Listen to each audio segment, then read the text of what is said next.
I wasn't very different from America. I decided to take a nap, an hour's nap. And you woke up this morning.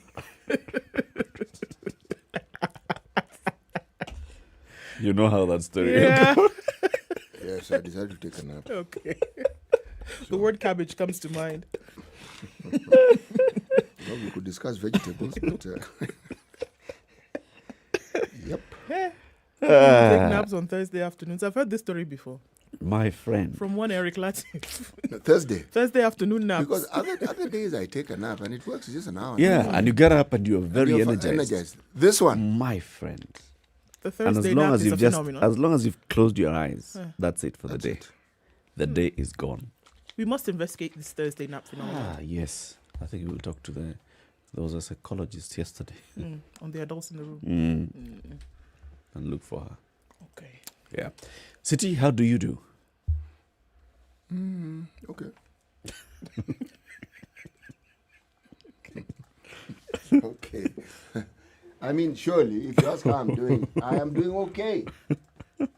Niko sawa sawa. Ni vizuri kujua. Yes. Aya. Mambo sawa sawa. Very good. Mambo sawa sawa. Sorry. Go on. I can call Ruth Wamoyo for you. She can help you sing that. Okay, so we have a lot to discuss today, a number of things that are happening. So, 8 a.m. today, a court will decide whether the county assembly will go ahead and start vetting Anne Kananu Mwenda for the post of deputy governor of Nairobi. At 8, the sittings at the county assembly are to begin at 9. Hey, so, all right. But at 7, we'll be having that conversation here. In anticipation of. Oh, yes. With the minority leader in the county assembly. He'll be joining us. He's a man who moved the impeachment motion in the county assembly against the former governor, Mike Sonko. We'll also have a conversation with the former governor of Kiambu County, William Kabogo, just to talk about, what's happening, not just in the county of Nairobi, but also countrywide in the country. There is the issue of counties not receiving money. The treasury saying, but there's money you are not spending. There's the issue of the people's choice. Do the people have the right to actually now just pick someone?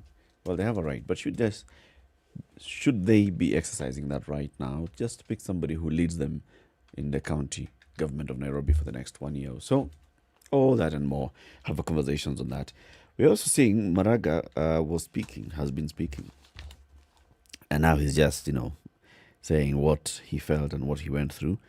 At the same time, we understand that counting has been happening overnight in Uganda for the parliamentary and presidential elections. So we'll also get updates on that.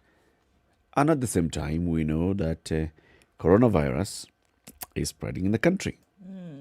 So let's start with that update. Let's do that. The world now has recorded 2 million coronavirus deaths, COVID-19 deaths. 2,001,289 deaths now, and that number was realized as of the last 24 hours. The world is now looking at 93 million, 509,819 COVID-19 cases around the world. And we are seeing, some crazy numbers, and now we're all in red now, guys. The USA, 4,069 deaths yesterday. India, with deaths after a couple of days where they had recognized none. Brazil, with 1,000 deaths. Russia, 500 deaths. The UK with 1,200 deaths. Germany with 1,000 deaths yesterday. Mexico, 1,000 deaths yesterday. 712 deaths in South Africa yesterday. So it's looking like, the numbers are rising when we thought that we had stabilized, especially because of people feeling a little bit more comfortable that they could be a little bit safer with the vaccine. Doesn't seem to be happening. New cases, 230,457 in the United States yesterday, 68,000 in Brazil, 48,000 in the UK, 35,000 in Spain. Those are the high numbers that we are looking at still being recorded to date. Let's look at Kenya. And yesterday, 138 new cases. The day before, we had talked about the fact that since Sunday really, the cases that had been found in the country were below 100. So this is the first day in about a week that we have cases over 100, 138 cases. 3 new deaths yesterday, now taking Kenya's numbers to 98,693. This is essentially what we're looking at. Now, numbers still continue to rise. With all of this going on at the same time, Kemri has warned that a new coronavirus variant could be circulating in the country. Right. Kemri, right. So Kemri also says that this could be different from the variants that have been detected in the United Kingdom and in South Africa. The new findings are just at the preliminary stage, but they say that this particular variant, from samples that were collected in the county of Taita Taveta, are not only unique to Kenya, but could be spreading in other parts of the country. According to Dr. Charles Agoti, who is a Kemri researcher and principal member of the team of investigators, he said a lot of times the majority of these mutations are not significant, but this one they're still looking at it to see how it impacts on the pattern of the disease in the country. Right? Right.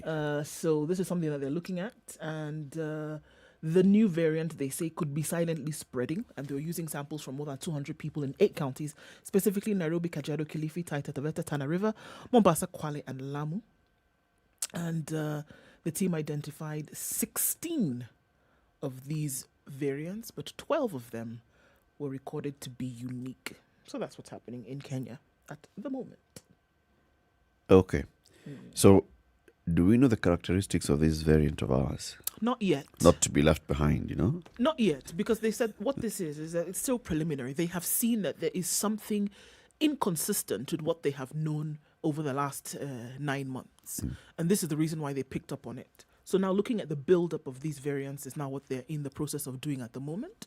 And then they will be able to see if it is significant enough that would cause worry, as it has with the different variants in South Africa and the UK, for example. So it's preliminary. They're still working on it. And I'm sure they will report as soon as they see something. Should it be alarming or something that should not be worried about, according to Kemri? What is of interest is that in countries where they actually do surveillance, in Kenya we do surveillance, is that new variants are actually being found. Brazil are now beginning to grapple with their variant.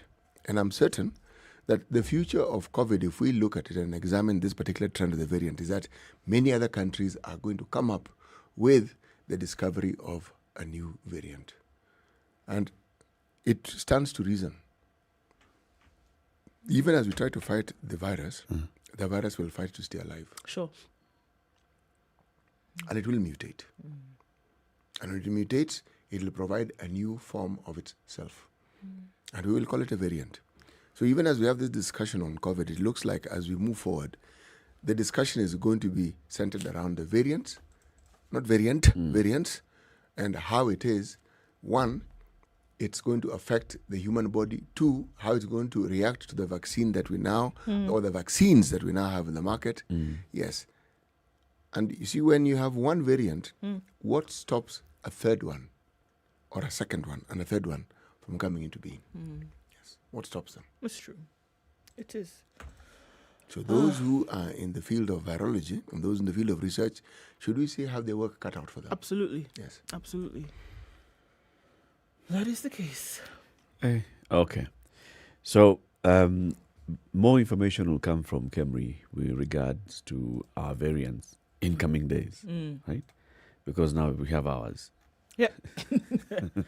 Now, whether we have it will, ours and it's different. like they said, whether it will be a cause for worry or not, because it's possible that you could have a different variant, and in terms of its how its impact, it could be insignificant, or it could be something that would bring more terrible symptoms or more the word I'm looking for,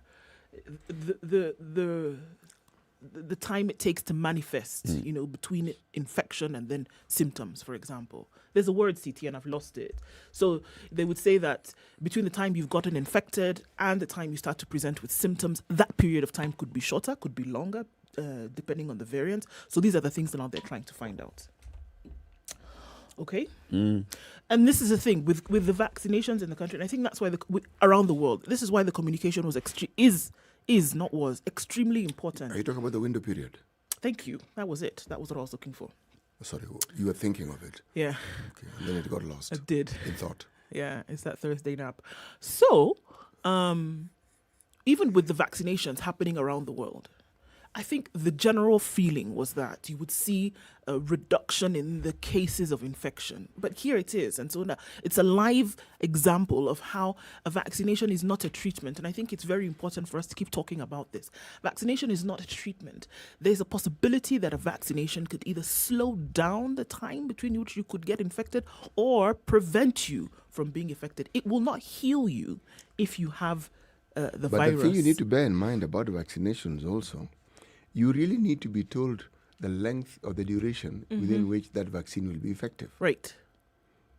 It isn't for life. It isn't. It isn't. Yes. There are some who say that the current vaccines that we're talking about are effective and will keep you safe from 3 up to 6 months. Okay. The questions coming out from a lot of folks now is when you look at the different news outlets that you have, and you have the citizen reports, the question that has been coming out, even from people you would think may not have to ask such questions, is that if we have the vaccines now being rolled out in the country, in countries around the world, why then do you still see such high numbers of infections in the United States, in the UK, in Spain, in Russia? Why do you still see that? And that's the thing, is that it's not stopping you. It's not healing you if you have it. It's not stopping you from being in hospital if you have it. It's a guard. It's a fence that you put around yourself.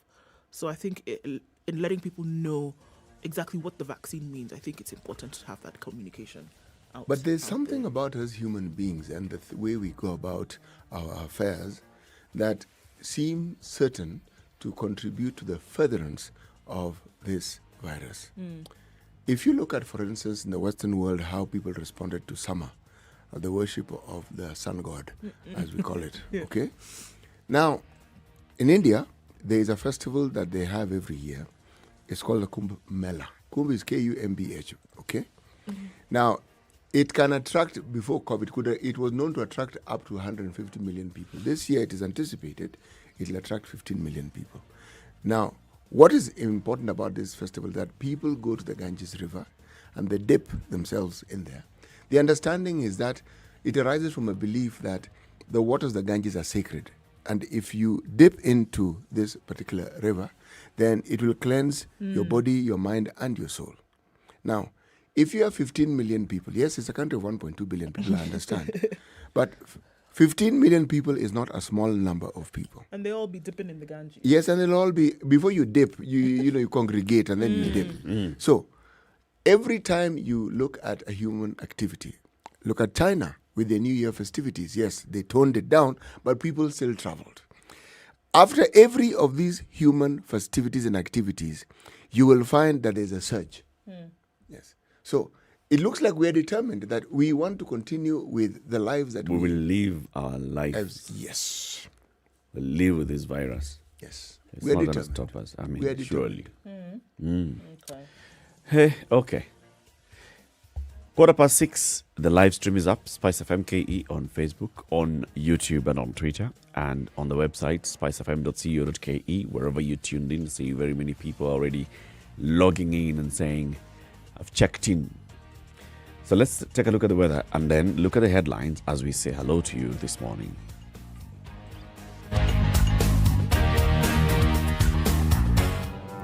Have you seen them? Am I lying? Yes, it's a very nice outfit, I must say. Good Thank job. you. Asante sana. The compliment is well received. Good morning and thank you. Evan Wasingishi was asking me what channel is Spice FM. 96.7. Tell them that, right? Yes, now they know. Thank you. It's a pleasure to be here. Pleasure to have What you. a beautiful studio, my friend. I've been to other radio stations, but I've never seen anything like this. Thank you, and it's very nice to be in a modern studio. Absolutely brilliant. And I have to say, it's a very cool ambiance here in your radio room. Just for our listeners, I think it is below zero in this room here. Very Swiss temperatures. Nairobi this morning is a bit chilly. Clear skies, however. 16 degrees at the moment. It's going to rise to a high of 26, however, coming back down to lows of 15. We're looking at clear skies in Nyeri at the moment at 13, highs of 23 today. It's partly cloudy in Nakuru at 15. We'll see highs of 27 and lows of 14. Partly cloudy in Eldoret at 15. The high will be 25 and lows of 12. Kisumu is raining this morning in some parts at 19. We'll see highs of 27 and lows of 18. It's 15 degrees. That'll be the low in Kakamega. It's raining as well as we go into the weekend. Highs of 28. The high will be 32 in Mombasa. Clear skies, however, at the moment at 24. It's also 24 degrees in Malindi. That'll be the low for today as it goes to then highs of 32. Light rain in Kampala this morning. Many things going on in the country. Highs of 25 and lows of 18 today. Mostly clear in Dar es Salaam for the moment, at least at 26. Highs of 32 and lows of 25. We're looking at rain showers in Johannesburg this morning as well at 17. That'll be the low for today, going to highs of 24. 33 the high. Rain showers in Lagos today at 27. We'll see lows of 24. Clear skies in Kinshasa this morning at 23. Going to highs of 34. Very warm day today. It's 1 degree in Beijing. It's sunny at the same time. It's going to go to highs of just 3 and go into a chilly weekend with lows of minus 11. It's 2 degrees and cloudy in Paris. There is a warning for snow and ice today throughout the city and into other parts of France. 5 at the high and lows of minus 1. Also getting very close to freezing in London at 2. It's cloudy as well, going to highs of 6 and lows of minus 2. Mostly clear conditions in New York coming into Thursday night. 7 degrees at the moment. It'll be a little bit warmer today. However, only going to highs of 9 and coming back down to lows of 1. Spice FM. Spice up your life. Mature, intelligent talk every morning. Spice up yourself.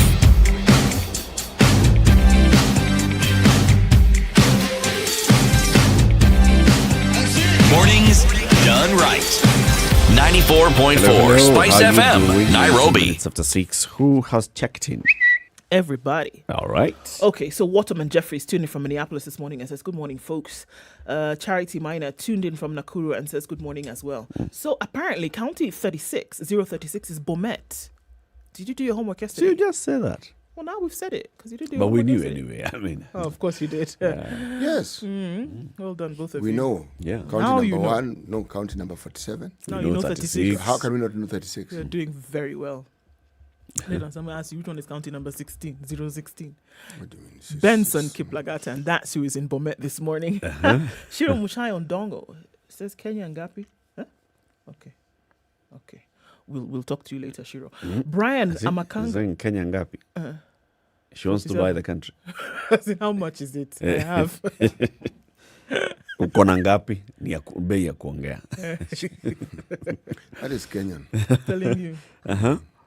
Brian Amakanga is tuned in from Kapsabet town in Chepsui village. Kihui Start again. Kinyanjui is tuned in from yes, County 001. Leban is tuned in from Koriot, Nandi County. Beijing is spiced as usual this morning, and that's Master Dan. And it's 1 degree in Beijing at the moment. Yeah, that's quite spicy. Not really. According to Paulo Nyango, Bobby Wine is the next Ugandan president. We're going to have to wait and see. By Saturday, I think we should be getting some numbers in from there. Right. Mukoya is tuned in from Lindy in Kibra in Nairobi. Good morning to you all. And that's from Robin Bogger, wishing you a good, lovely Friday. Tuned in from County 002. Oh, sorry, wait. He's tuned in Mombasa and he's on his way to County 002. Which one is that? See the one next one. Juja, Tupo. Awesome Friday. And Moses Gashari is the one, and he's praying for Bobby Wine. Now, Kennedy says he's Ndani Kama bacteria. Okay. From Embakasi County. Okay. Shurage on the train? Shurage is on the train this morning, and he's saying that January is misbehaving and going way too fast. He's at the Kawa station Told waiting you to guys. board the Royal Eagle commuter train. If a month has 4 weeks, that means it has 4 Fridays. This one has 5. We're on the 3rd. We have 2 to go. So we have 2 to go. See. And to end things in a solemn way, Samuel Weru says, good morning, Reverend Latif. Oh, good morning, my son. Voila. Dr. CT and Lady Ndoko. Tuned in from Mugaga. Ready to partake in the wisdom that I share every morning. From? Mugaga. Muguga. Muga. You do understand that these antiques are best done on Friday, on Thursdays. Today's Friday. This Friday. Thursday is excusable. You can call anything. Friday. No. Okay, Muguga. There you Okay, go. that's good. See, Thank you. we've got it right. There you go. Still waiting for it. And which county is Muga in? Hey, Kiambu. Kiambu's number? It's not 16. Neither is it 1 There you go. or 47 or 36. Okay. Today's proverb, CT. A boat does not know who the leader is. When it turns, everyone gets wet. Okay. A boat does not know who the leader is. It doesn't discriminate. Nope. When it turns, everyone in it gets wet. Yes, When it turns like upside down. Yes. Or like capsizes. So it like capsizes, overturns. Okay, got it. You see, Because the leader, the driver of the boat, coxswain, could be turning it. you and your driver, otherwise known as pilot. Got it. Pilot. Higher. So let's look at the headlines then. Let's. So, apparently there was a bombshell and it was thrown by former CJ David Moraga. Immediate former. Sorry, gotta get this right. Former, includes people who left their job Before. 5 years ago. Okay. Immediate former CJ Yes. David Moraga. Okay. There are many things that he said yesterday. Impeachment and strange calls. Former Chief Justice opens up on key moments of his tenure as head of the judiciary. Intrigues of 2017 petition and annulled presidential vote, and why he thinks there are enough reasons for the impeachment of President Uhuru Kenyatta. Let me start off with a quote that he said yesterday. We are a constitutional democracy governed by the rule of law. Sadly, the president, who derives his power from the very constitution he is violating, is not leading by example. If he was in another region, he would have been impeached. He would be impeached because he has disregarded the Constitution. This is what he said yesterday. All right. So giving into more information, yesterday in an interview with The Standard, Moraga talked of some of the key moments during his tenure and why he vocally and openly took on the executive on various matters and why he believes President Uhuru Kenyatta should be impeached. It feels strange, he This man said. doesn't want to retire, does he? No. So, I mean, I after a think few with the antics here and retirement, there, he has acquired more freedom. there you go. And then He's now speaking as citizen Moraga. Yeah, there you go. Vocal presence notwithstanding. It feels strange, he said. In the past 2 days or so, I have woken up early, read the newspapers, and not known what to do with myself. I feel like a weight has been lifted off my shoulders. The Moraga years have been sober, but as a man, a father, and a husband, he has had moments of weakness too. Moments of great challenge that have called on his character, resolve, and stubbornness. One such moment was in 2017 when the court he headed was given the burden of determining the validity of a highly contested election. In 2017, Moraga and a sixth-judge bench had overturned an election, setting a precedent on the continent. A good precedent for some, a bad one for others. With little at stake now, Moraga looks back at events leading to the decision. We heard the case and decided, he said. Unknown to him, though, the decision to annul the election had already leaked to individuals close to the executive at the time, led by President Uhuru Kenyatta. Just before delivering our verdict, a call came to me, he says. Chief Justice, what is this I hear? The person on the other end of the line said, what have you heard? I quote, I am sorry, I cannot discuss a decision we are yet to make. Moraga replied before proceeding to hang up and switching off his phone. He went back online after reading the decision. All other members of the bench also got calls about the decision. And this is what he says about the big decision. He was confident the decision that was made was the right one, and that it was important for the nation. The decision freed future Supreme Courts to be bold in doing what was right when their time comes. It led to politics of patronage in the appointment of judges by the executive. Government itself is leading in disobeying the rule of law. The president, who derives his power from the very constitution, is violating the same law.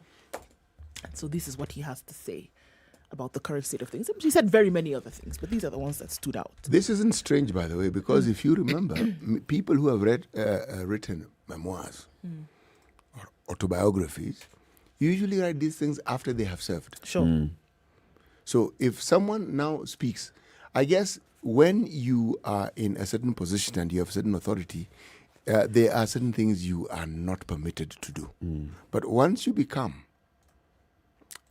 a former, yes, and you're an ordinary citizen, you see, our laws, I don't believe, have a statute of limitation beyond his term of office. On gagging you. Yes, beyond his term of office.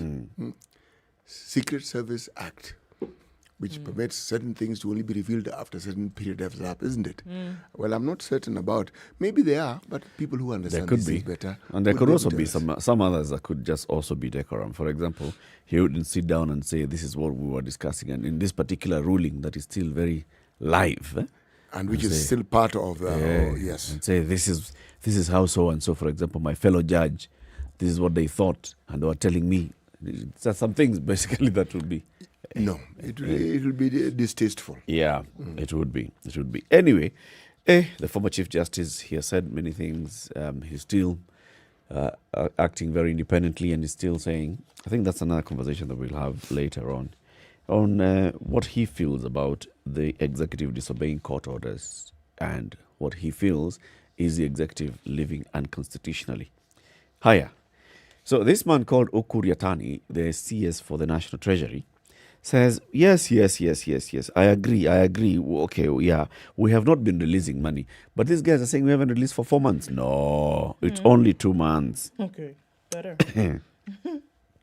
So he released a statement yesterday saying the Treasury wants to confirm that it has so far transferred 133 billion to county governments for this financial year, that of 120 from the equitable share and 13 billion from conditional grants. But because of this COVID and the effect that we have as COVID, we have not been able to release money as we should have. Yeah, so we have what we call some 2 months delay in his own calculations, and in those 2 months delay, he still says, but you see, when I look at the account, there's some 34 billion shillings that has not been used by the counties. And they should be using that money, not making noise about not having money. There's some 34 billion shillings that they haven't drawn, and they should be drawing that, and you should use what you have. Basically, if you just think about what this National Treasury is saying, it's admitting to one fact, a very big fact, which is the headline of the Nation today. There's a cash crunch. Just read it, City. The cash bombshell. Bas. The government is running on empty and unable to disburse funds. Now, these are not my views. I'm merely reading what is written. Okay. My views on the subject, I think I expressed them a while back, and they're known. According to a letter from Cabinet Secretary Ukur Yatani to all 47 bosses of devolved units, in which he blames COVID-19 for the state of affairs, pleads with them to bear with the situation and advises them to draw emergency funds from a central bank account. Yes. Meaning, there is this new called emergency fund, and what? Said Nino. Yes, it's called emergency fund. So you can draw money from this. Go there and get some money. I'm taking the view that the governors didn't know of its existence, and that he or they knew, but they had somehow forgotten, and is reminding them. Or it may be that he's just directing them and saying, folks, where you can get money from is in that direction, not this particular direction. This article written by David Mwere. Treasury has indicated for the first time that the government is running on empty and it can't fund counties in a timely manner. Okay. The situation was revealed in a letter Treasury Cabinet Secretary Ukur Yatani wrote to county governments on delayed financing. And the quotation is, disbursements to county governments are falling behind by 2 months. No. This is interesting because according to this, it's 2 months, but from what we've heard from the governors themselves, it is not 2 months. They haven't received in a while, eh? Yes. But he is saying, according to how much they should be having by now, if we were to release money every month like we used to, then the balance, the gap is just 2 months. I saw some comment, for example, from Mohammed Ulia, who was saying, okay, let's look at this. The equitable share is 316 billion shillings. So if you divide that by the number of months that we have, then you'd have 26 billion shillings going to the counties per month. What they have received so far is 120 billion shillings. What they have not received so far is 196 billion shillings. So that's equivalent of 7.5 months. So if you talk about 12 months minus 7.5, you don't get 2. You have 4.5. So this mathematic of 2. And then there's also the debate that came up, and this fact came up yesterday, that the manner in which the money is being disbursed, not everybody gets money. Some people get money, and then it appears, if we were to extrapolate, that then money is collected. It's merry-go-round. Yes, then when it's collected, then the other people who didn't get the first time can now get. But then there's a third element. Remember, whenever people say they haven't received money, they also need to tell us if they have met the basic requirements that are stipulated as what must be done before you can draw or before you can receive money. You see, receiving money is not conditional. It is constitutional. Actually, it is conditional. This 316 billion shillings you should receive now. Whether you draw it and use it, that's where now the issue comes in. And you see, the fact of paying salaries is nothing. It is you have workers, and this is how much they should be paid. It is very direct. You see why I say it is. I understand what you're saying, and it's a matter of have you met? Is it semantics? Have you met the have you signed in the papers correctly? Have you been able to read it so you can draw the money? But I'm saying salaries doesn't go through all that. No, Eric, they shouldn't and they don't. But why is it then that there's always a need? And I do understand what you're saying. Why do we refer to the controller of budgets? And the reason is because this isn't a well from which you draw water, irrespective of the time of the year, irrespective of whether you've spent the money you are given. No. There are certain, if I may use a World Bank term, conditionalities that you must adhere to. And it appears this discussion never takes place as to, okay, this so-and-so may not have received money. And this discussion began in the days before COVID when money was actually given out. And there were those who say, we haven't received. Even the days before COVID. Remember what Peter Wanyama was telling us? Since 2017, these delays have been there. They have been there. Because the issue is, if you're supposed to be receiving this 316 billion shillings, you should be receiving X amount of money every month like it was happening before. You should. That is one part. Has the National Treasury done its job? Release money. That is, you have one job to do, release money. County, you have one job to do, spend money. With the concurrence of the controller of budget. If that was a problem that we were having, that the controller of budget was saying, money has been released, money is sitting in this account, money is not being used, and these governors are saying, that is a different story. But that's not what we're having. We're having a conversation where there's no money in the account anyway for you to apply. And even when we are told there's money in the account, there's been reports that money actually isn't there. Even when you've been told you can draw on it, it is like someone has pushed paper, but you cannot actually realize this thing that you're actually being told. Yeah. And then there is the opening and the shutting of the system that enables you to actually access the money. Yes. If it isn't open, you can't access the money, even if it's sitting there. Right. 25 minutes to 7. Let's take a look at the traffic. This is the Situation Room, the only way to start your day. Spice up your life. Spice FM, Malindi. All right, this Friday morning on Thika Road, jam starting all the way from Githurai this morning. So if you're using that road, know that it's very slow coming into the CBD. So let's look at what is it going to look like. Traffic this early? Absolutely. It has started very early this morning. Getting into the CBD might be difficult. There is traffic piling up on Wayaki Way as well, as you're trying to get into the city and out of the city, interestingly enough, heading outbound as well. There is a problem.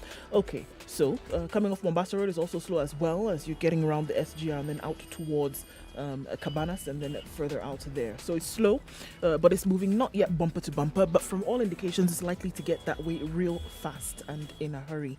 Oh, there was a small accident right around Safari Park going back to Thika Road involving a bus and a car, so expect slow traffic there this morning. Let's take a look at Jogo Road as you're approaching Landis Road. It's also moving quite slowly getting into the CBD, but they'll pick up as we go along. All right, so be careful now. Let's see what it looks like in a bit. Talk to us if you must. Spice FM KE, if you need to, rather. Spice FM KE on Twitter or text on 40127.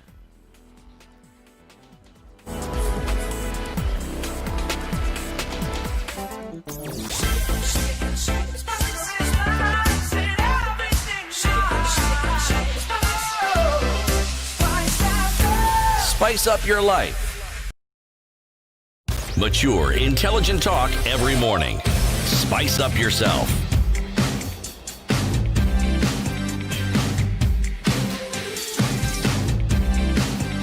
Mornings 23 done right. minutes to 7. Okay, more and more conversation. Shurage wants to educate everybody, because not us, because as we already know, that Kiambu County is number 022. Okay, we knew that. We knew that because we know number 21 is Muranga, number 20 is Nyeri, number 19 is Kirinyaga. Those counties in the central, former central province. Okay.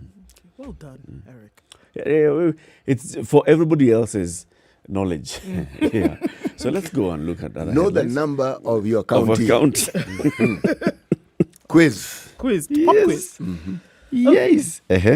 Jitters as ministry plans to replace old land title deeds. A couple of days ago, we saw this coming out from the CS Lands, Freda Karone, that everything is going digital. So now, after the announcement, it seems that some folks are a bit anxious, right?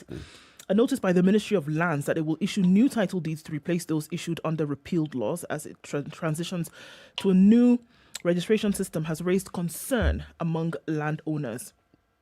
As a follow-up to a Gazette notice published on December 31st by the Cabinet Secretary in Lands, Freda Karone, informing landowners in Nairobi of changes in their land reference numbers, RD House on Tuesday said it will cancel and replace all title deeds issued under old laws.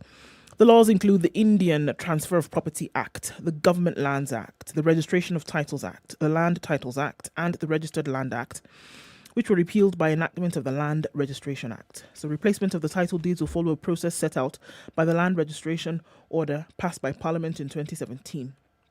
And she said, as we go digital in a country, in a county, we are going to migrate the titles until we finish all of them. That is why we are starting with Nairobi, because it is going to go fully digital in a month. So she said there will be changes in the parcel numbers, which she said folks need to look out for. The changes have already started in Nairobi, where over 3,000 titles, new ones will be issued. In Nairobi, for example, the parcel of land identified as LRN 2097229 is now parcel number in Nairobi Block 1, while LR 4393 in Nairobi Block 2 is now parcel number 1 in Nairobi Block 2. So the LR is now replaced by parcel. Okay. And then, so she says they're going county by county. Yes. That is the procedure. All right. And county number 1 is county number 047. Yes, starting with number 1, Nairobi. 47. Yes. Oh, now, is there a program on then how they go into the others? I see this story says Athi House is silent on the time it will take to produce the new titles. But they will go until the end of 2022. Until end of 2022. Yes. The Standard has done a very nice bit here called the frequently asked questions, and where they're putting in. So, how will I know the commencement date of transactions in the new register? And they say, all transactions or dealings relating to parcels shall from the 1st of April be carried out in the new registers. What documents am I required to present in my application for replacement? You are required to present an application to the registrar in Form 97 and attach the original title and copy of the IDs. Any changes for replacement, it's absolutely, any charges, it's free. Will the conversion process interfere with my boundaries? No, it will not. Can I access the survey maps? Survey maps will be made available to you on request. What happens to the title that I hold? The conversion that does not affect ownership. Your title shall be replaced with a title under the new law. In any case, the replaced old title, you are giving it back to the registrar of land. So what happens to it after that, you don't worry. Just know you have You to know, go if there ever is a time when public participation is required, it's in such matters. Land is an emotional issue. Anything surrounding land is emotional. It's highly emotive. It does not do any harm if this conversation is cascaded through our processes to the level of the MCA, Mijikumi, and everybody else, so that people understand these processes we've followed before. If you simply announce it and say this is what we are going to do, and then you leave it at that, you open up space for people to speculate, as I am going to speculate, and will speculate really, really widely. Yes, this digitalization process was supposed to have begun when one Mr. James Orengo was Minister for Lands. That's a long time ago, in a previous century. It's a really, really long time ago. No, it's just. I know. It's just the other day. I know. He remembers. As long as he remembers, it's not so long. So all I'm saying is, when something as serious and something as heartfelt as this is about to be done, it shouldn't be something you read in the papers. It is something that is taken seriously, and it follows the process of public participation and meets that threshold. So that when you implement it, even if there is a hue and cry, you can always refer to, look, this is what we did. This is what the county government was supposed to do. This is what they have done. Because you can say you're starting with Nairobi, but even the people in Nairobi need to be told that they need to know and they need to understand. Especially when you're talking about a country where we have double, triple, quadruple registrations and an issuance of titles. Yep. You really need to explain this thing. Land is not an easy thing in this No, country. it isn't. I think the challenge here would be, and you see, she's a communications expert, the CS for land. So it's how to roll out this communication in a way that everybody understands and everybody's on board, and then everybody also follows the due process of, we have come to this county, we're going to be doing this in this county, and this is how you can bring your old title and get a new one. I think the concerns here are... It's like the money story. So if I have 1,000 bob note, does it still become 1,000 bob if I go and change it? Yes. Just have that conversation, because what you're basically saying is, bring your old title, get a new title. That is the bottom line. It's not The bottom complicated. line, it's not complicated It is the at all. bottom line. I think where the concerns are is that you have the previous narratives of, you have one piece of land and you have the title, and then 3 other people have a title for that piece of land. I think that's what's raising concerns here. Because if I go and present this title at the Ministry of Lands, as I'm being asked to do now, if I go present that, the possibility of somebody else having a title also for the same parcel of land is high. And I think that is what is raising concerns here. And also, there are very many people who are in the process right now of transacting with land. Yes. So you're in the process of selling land, you're in the process of buying land, and now you're hearing that these things are changing. So you're wondering, okay, so what happens? I have already started this whole process. I'm at the point of maybe paying, or am I going to get the new title? Am I going to get the old title? What's going to happen? So a lot of communication is needed on this, so that we all get to understand what is happening. Remember also, there are very many pieces of land in this country which are community-owned, but that have become owned by some individuals without the knowledge of the community. No, not only that. The community thinks they still own the piece of land. The community, they just know this is our land. You see, something that was at the front of disputes for the longest time, there was a period in... the former late President Moi's time, when land that belonged to public schools didn't have individual title deeds. It was just public land. And people would take advantage of this and excise it for themselves. You'll find playgrounds, which designated as playgrounds, someone simply chops off a piece of it and decides to put a building. By the way, that game hasn't ended. It's something that people do even to date. You will find that you have an estate, especially some of these old estates. I was being told a story, I don't know how true it is, of Woodley Estate. They have a playground. And it appears this same thing that I'm saying has taken center stage. The process has moved. There's someone who's supposed to be putting up some real high-rise, huge, on a playground. Playground. Designated. It reminds me of the time when there was not just talk, but intention and purpose to build some huge headquarter on Uhuru Park. You said headquarter. It was. Kind of headquarters. It was. And this, it was protested. Professor Wangari Maathai took center stage in this thing, and people protested. And they did the right thing. Now, there are people who do not care about the welfare of others. They actually don't care. They just want to amass this money, forgetting that they're going to leave it here, and they at whatever cost. Now, why I'm saying this is because we're talking about land. It doesn't harm anyone if these discussions, which are important, are carried down even to the village level, so that people talk about it and they know. Yep. And also tell people, so because now that you've brought it up, the issue of grabbed land. Yes. All this public land that has been grabbed, all the community land that has been grabbed, and this person who actually grabbed the land is not the one who's developed on it. No. The person who grabbed the land went into Earthy House, got some piece of paper, and they sold the land. So third, fourth generation owner is the one who's developing on this piece of land. They have absolutely no history that this place was a demarcated public land, playground, shopping center, hospital. School. They don't know. They have. So what happens in that case? Right.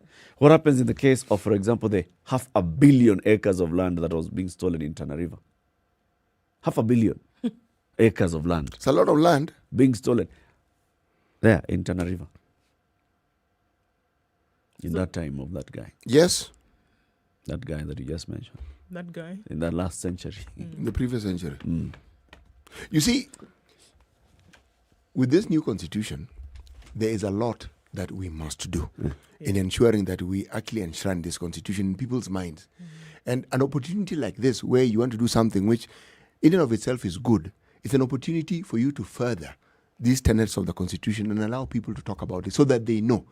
Everyone in this country lives on a piece of land or dwells on it. Even if you're a street person, it's a piece of land that you're dwelling in. My friend, we don't want to miss this opportunity of letting people know and discuss and talk about things which are important like this, so they understand. Once they understand it, yes, there'll be those who oppose it, but it won't matter because they'll at least be opposing something they know. But right now, they'll be opposing something they're not very sure about. And the opposition will just be as vigorous and as energetic. As everything else. Yes. Time for another short break. 11 minutes to 7. This is Kenya's biggest conversation, the Situation Room. We're looking at the big headlines in the papers this morning.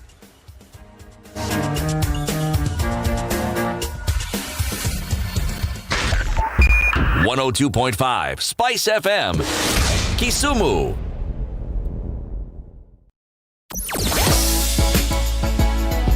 Sugar and spice and everything nice. Spice FM. Spice up your life. Mature, intelligent talk every morning. Spice up yourself.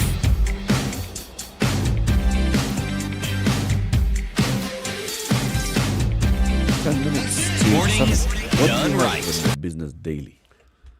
Well, I actually want to start with something in the nation. Mystery as fish beach on Lake Victoria shows. Fisherman wakes up, goes to the beach, finds the fish he wanted to go and get in the sea waiting for him on the beach. Mountain came to Muhammad. And the fish is already dead. So your work is done. Done, yes. And not just dead, some are still alive. Nice. Okay? Now, that we hear of whales, we hear of dolphins beaching, okay?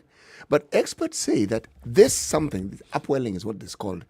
It happens usually at the mouth where a river sort of like drain into the lake. But now they're saying that with all these rains that we've had, climate change, okay, what has happened is that there is low oxygen levels in the sea because waters have mixed. And as a result of this now, Nile perch, tilapia, omena are the ones which are most affected. Catfish are not really that affected. And they're saying that it's because of this.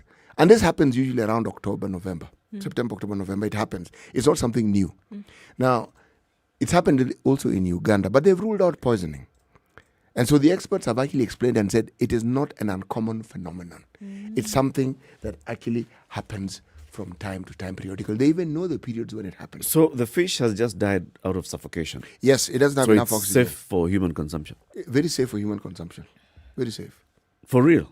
For real. So you just go to Migingo and you sit there on the rock and it comes to and just pick fish. The beaching that we're talking about happened in a place called Kiwa and Nyandiwa. This is actually in the Suba. Yeah. Okay. And it's also happening in the Uganda side. It's happening on the Uganda side. It happens. It's just that it's now something. Look, the fish that they're talking about, when they counted them, at least they roughly came to around 500 fish. 500 fish is a lot of fish. Well, that's fantastic.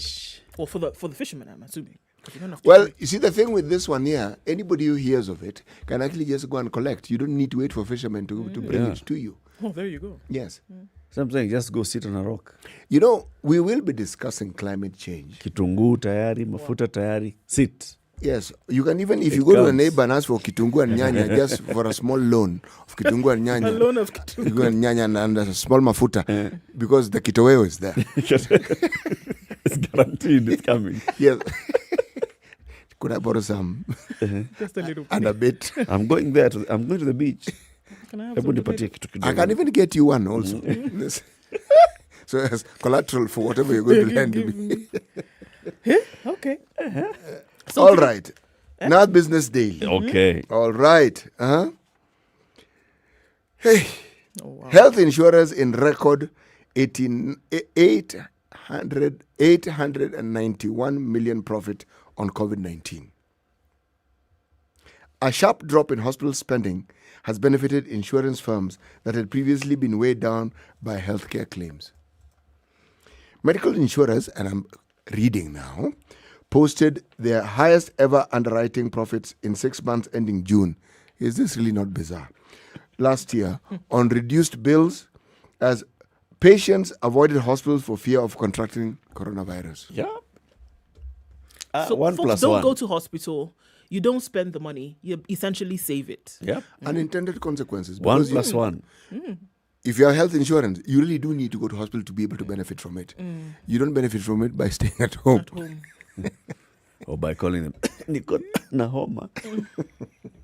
No. But now the bizarre side, like you called it, is we are talking about a health emergency, and that's the time when health insurer is making money. Making money because nobody's That's going why I'm to the calling it hospital. bizarre. That's why I'm calling it Nobody's going bizarre. to hospital to use that insurance because number one, There- you're not covering them for there are no rates. claims. Yeah. And the reason they're not going to hospital is so that they can leave room for others in this health emergency. Yeah. So there's a health emergency, but the insurance is not spending any money. No, and people are also afraid to go because if you go to hospital, you might contract the virus. So they're actually not going, They're not even if they're unwell. So that money, by the way, the insurance companies should, this thing that we talk about, moral values, Yeah. right? Yes, the one Mohammed keeps talking about. Yeah, moral values. Look at it from the humanity side of things and say, the profit that we've made that is extra, that we have never made, we are dedicating this into something. CSR. Oh wow, that would be great. Sorry? Where Put this money into the healthcare system. you're residing in the ideal right now, yes? Yeah, moral values. Look at it. I mean, we made money because people did not go to hospital. It's not because people did not fall sick. It's because people did not go to hospital. And the reason, one of the key reasons why people are not going to hospital is because of our stretched hospital facilities. Now, if you said that you invested that money into expanding our hospital facilities, into helping our healthcare system, don't you see that the health insurers will have done something very noble here?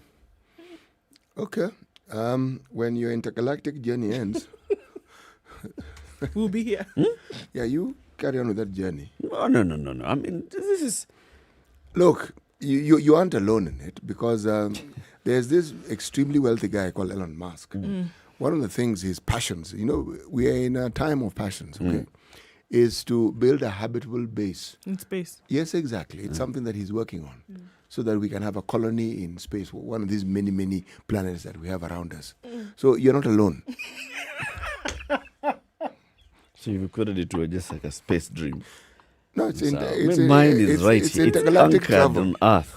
And the insurance companies take the money. CT is trying to tell you that what it is you're saying is so far removed from reality. The that it good can thing only is that he exist in mentioned Elon space. Musk. Elon Musk comes up with something, and within 10 years, it's He has actually a done reality. it. Okay, so within 10 years, maybe, maybe insurance agencies will then be able to give a little bit of what they earn in profit. The issue of the electric car is not difficult to understand because electricity we've had for a long time, cars we've also had for a long time. So combining the two is really not an issue. I was surprised when I took a taxi the other day, and in the course of chatting, the driver told me that his car was actually propelled by gas. Gas. LPG. Gas. Yes. And I said, gas. And you were inside the car. Yeah, actually, you know how but I was sitting at the back. I said, gas. Okay. the gas like the one we cook with? He said, yes. I said, so where do you buy this vehicle? He said, no, you don't buy the vehicle. You buy the vehicle, yes, but yes, it doesn't come with a gas. We just convert it here in industrial area. I said, you do what? Said, I can show you the tank. I said, no. No, thank you. I'm all right. What do you do? Let's just continue. Just drop me where we are going. And this actually has moved on for quite a while. And I think a conversation needs to happen because it was even a story. So guys are taking their cars somewhere. It's being fabricated. It's fitted with gas. Yes. Okay. Mtungia gas. All right. So gas cylinder, it has these valves. It's safe, just like it's in the house.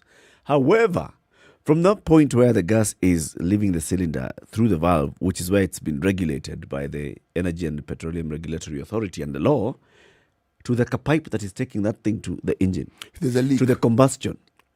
How sure are we? I could argue the same thing about the fuel, but you see, fuel is internationally standardized. This thing that's being done in Grogon, a pipe that is carrying gas, taking it to the engine for combustion. You know, but they still need fuel. They said you actually need fuel, petrol, as you call it, to start it. Okay. You know, it reminds me of an earlier time when taxis, by definition, were really old cars. And a lot of the time you needed to push it before it started. And it had enough fuel to take it to the nearest petrol station.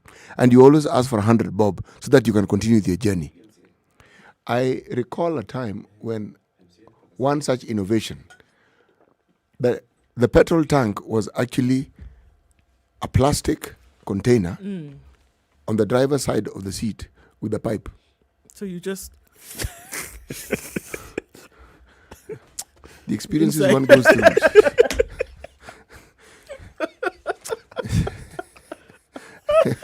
Hey, good Lord, have mercy. This is an amazing country to live in. It's not only Eric who's living. No, it isn't. This one wasn't intergalactic. This is real. Real here. Yes.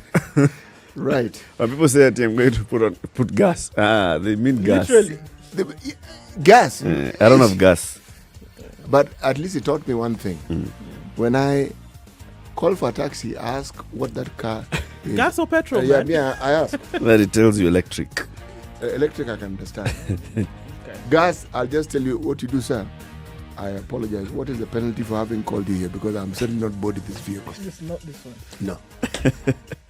Keep it right here. This is Kenya's biggest conversation, the Situation Room, coming up to 7 o'clock. We'll be having a conversation about the Nairobi City County government next. A judge is supposed to rule on whether we have the vetting of Ann Kananu shortly. Good morning.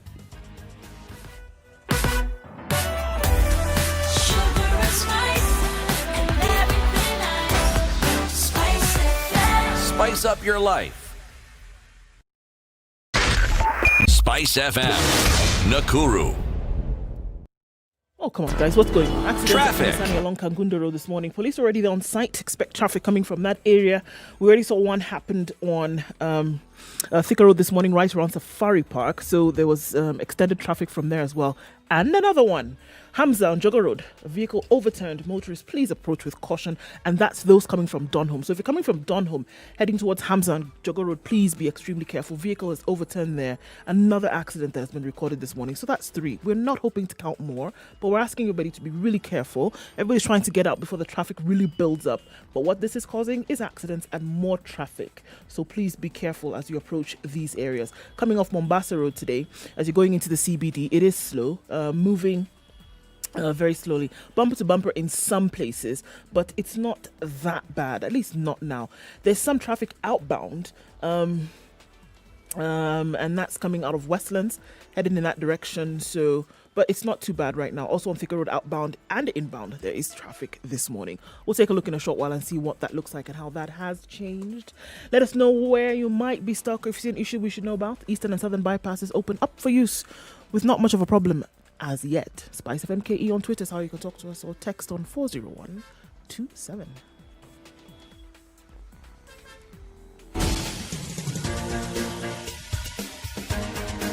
This is The Situation Room, the home of hard-hitting political commentary and penetrating insights about the state of the nation. This is a talk radio experience like no other. The Situation Room, a place for hard truths, debates, and elevated conversations. The Situation Room, witty, political, engaging, deep, controversial. In the room, we have C.T. Muga, researcher, academic, seasoned political observer, a fountain of wisdom in these politically uncertain times. Ndu Oko, Nigerian by birth, Kenyan by choice, communications expert, Pan-Africanist, a truth seeker and believer in people power, and Eric Latif, agent provocateur, the man in the chair, seasoned journalist, news hound, a man who believes in punching up, not down. This is The Situation Room, the only way to It's start also your Kenya's day. biggest conversation, and we thank you very much for tuning in to The Situation Room this and every weekday morning, 6 a.m. to 10 a.m. For 2 hours on the show, from now until 9, we are live on KTN Home as well. So we're live on KTN Home, we are on Spice FM, we are online, we live stream the show on Spice FM KE, on Facebook, on YouTube and Twitter, and www.spicefm.co.ke. Our tradition is, as we begin every hour, we start with the day's proverb. A boat does not know who the leader is. When it turns, everyone gets wet. Okay. Haina ubaguzi. Actually, the non-partisan element there is the water. You fall into it, you get wet. Equal opportunity. No exceptions. Okay. Everybody gets it. Everyone gets it. All right. So today is that day that we've been talking about. It's the 15th day of January, halfway through the year, the month, not the year, the month. Wow. This year of January. When the Nairobi City County Assembly should be sitting to vet somebody who had been nominated by Governor Mike Mbuvi Sonko while he was still a governor to become his deputy in the county of Nairobi. Later, Governor Mike Sonko has gone to court to say, I reversed that decision. But just before she had been vetted, somebody else went to court and they had put up a case and saying, you see, Governor Sonko has been barred from going to office. So that means that Governor Sonko should not be acting, should not be doing some things. And therefore, this act of nominating somebody is erroneous. That matter was in court until about last week, when that same person went and withdrew the case. And then the county assembly said, okay, so now we can proceed with what we had started, and the date was set for today. However, we also know that cases have been taken to court trying to bar this vetting.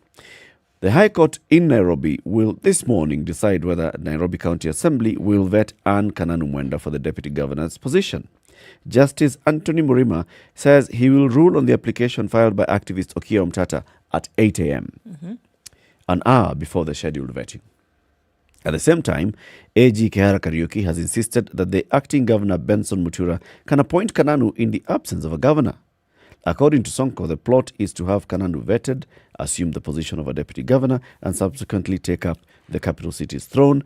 And Sonko says, through his lawyer Wilfred Nyamu, the issues involving these petitions revolve around an act which is to be committed. And Kananu is not elected and is unknown to the people of Nairobi, and the sovereignty of the people is on the test. For the umpteenth time, lawyers for impeached Governor Sonko will plead with the court to stop Kananu's vetting. So in a couple of minutes' time, the court will decide whether to allow this vetting to continue. But now let's look at the history of where we are. So we are here as we speak. The Speaker of the County Assembly of Nairobi, Mr. Mutura Benson, is the acting governor of Nairobi. This is because the governor of Nairobi was impeached by the County Assembly, confirmed in the Senate, and he's now not in office. This is because the County Assembly of Nairobi felt that the governor has violated a number of things, constitution, abuse of office, and many others. We'll be speaking to the person who actually moved this in the County Assembly, and this is the minority leader in the County Assembly. His name is Honorable Michael Ogada Okumu. He's a minority leader. He's also the MCA for Embakasi Ward, and he joins us now on the line. Good morning, Mheshimiwa. Good morning.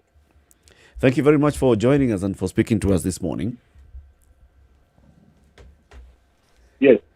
Now, let's just get down to it. As far as you're concerned, there's no court ruling that bars the county assembly from vetting Anne Mwenda Kananu. Yeah, we have not seen any court orders that is barring us from proceeding with our work of vetting Anne Kananu.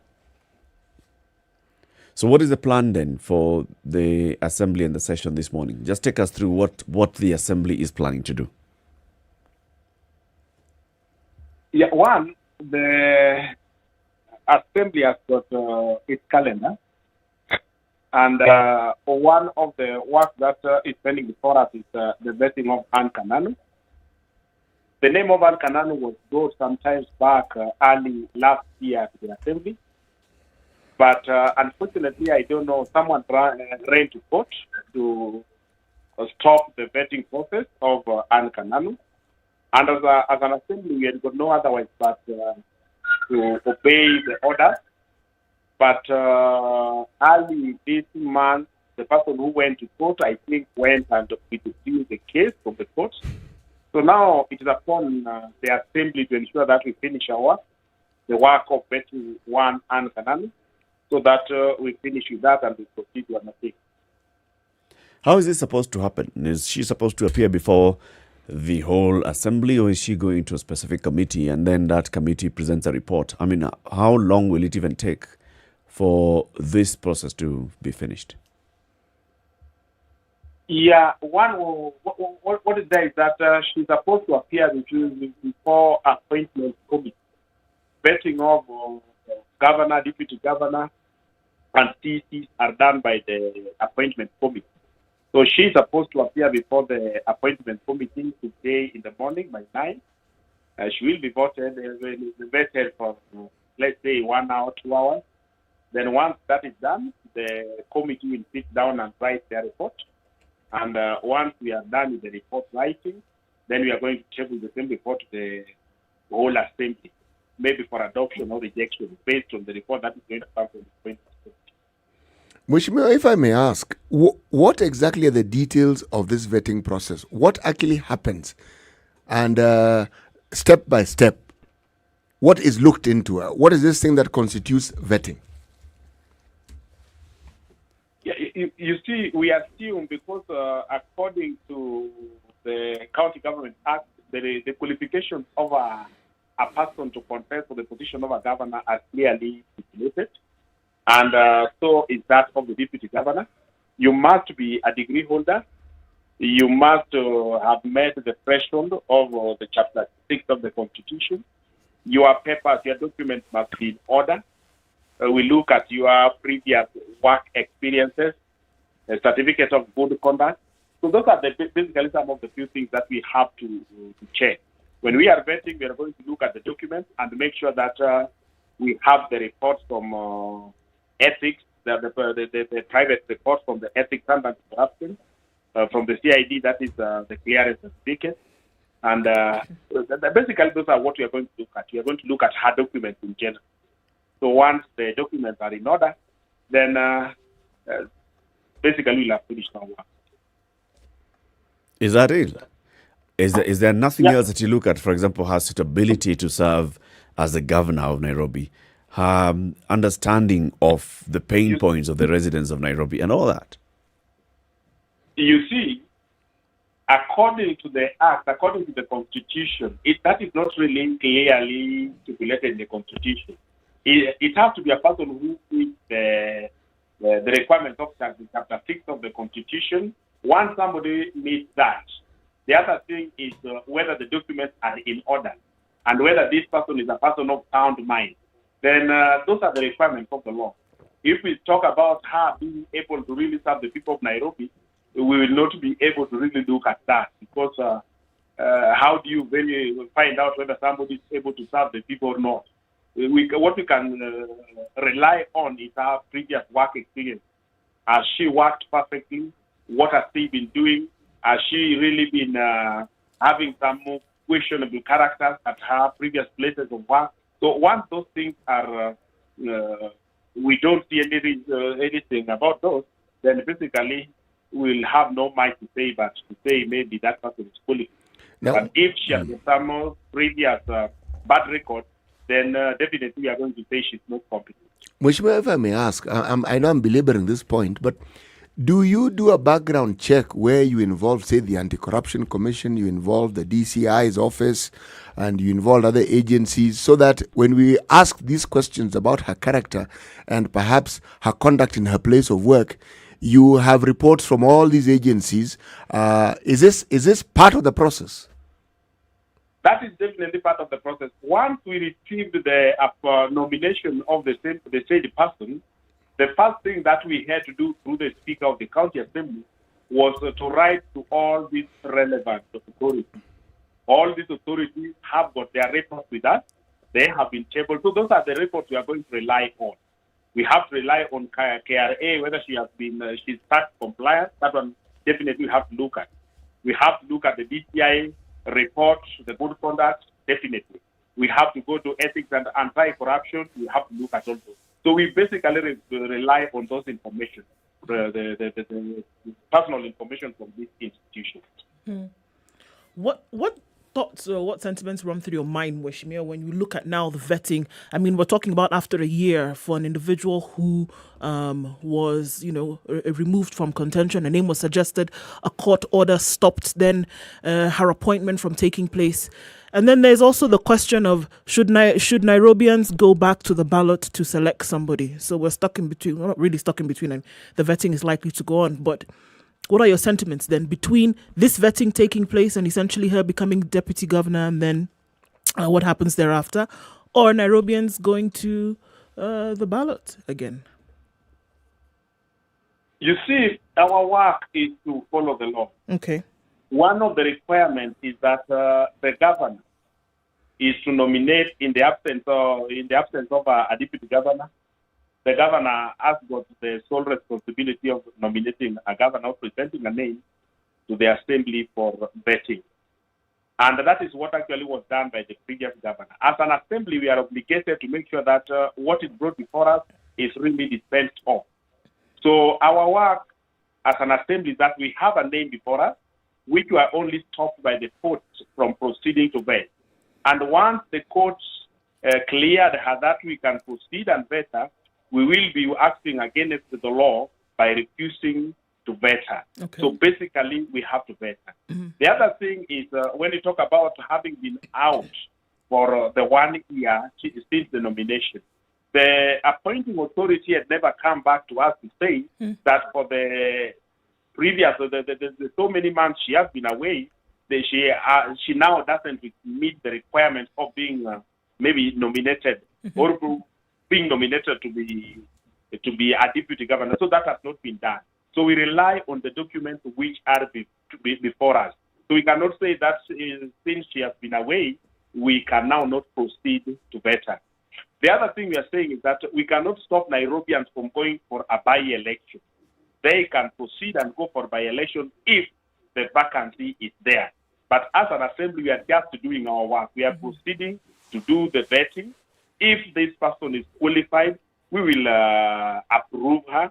Once you have approved her, the next steps will take their own course. So if the next steps will take their own course and avoid a by-election, then definitely that is it.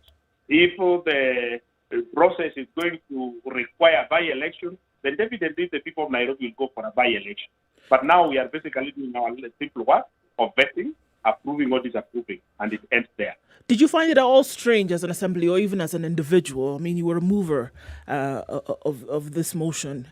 Did you find it strange at all that then the withdrawal of this case took place right around the same time that the impeachment of the governor happened?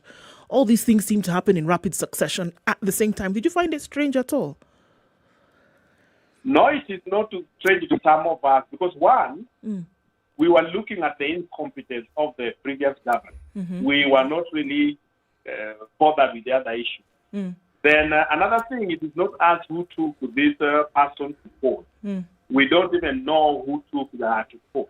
Oh, you don't? People, okay. We don't know people. The person who took her to court. The same person who took her to court decided to withdraw the case. As an assembly, we cannot really investigate and find out maybe who took her to court and why.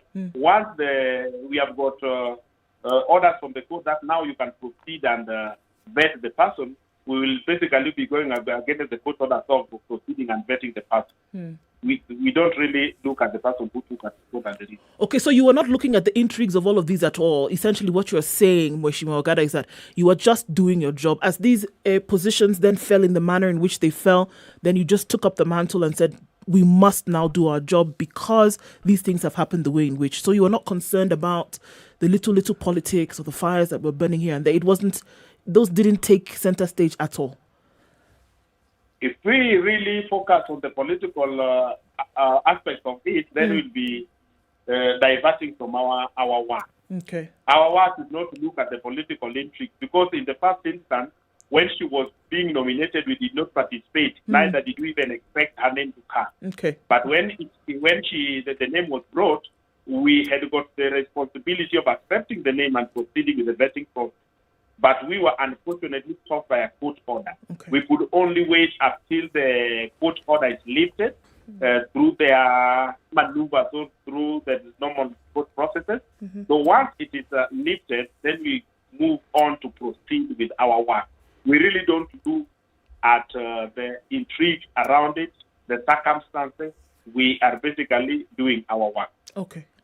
Mheshimiwa Ogada, you rightfully said that there are a couple of administrative and procedural issues that need to happen as you begin the vetting process.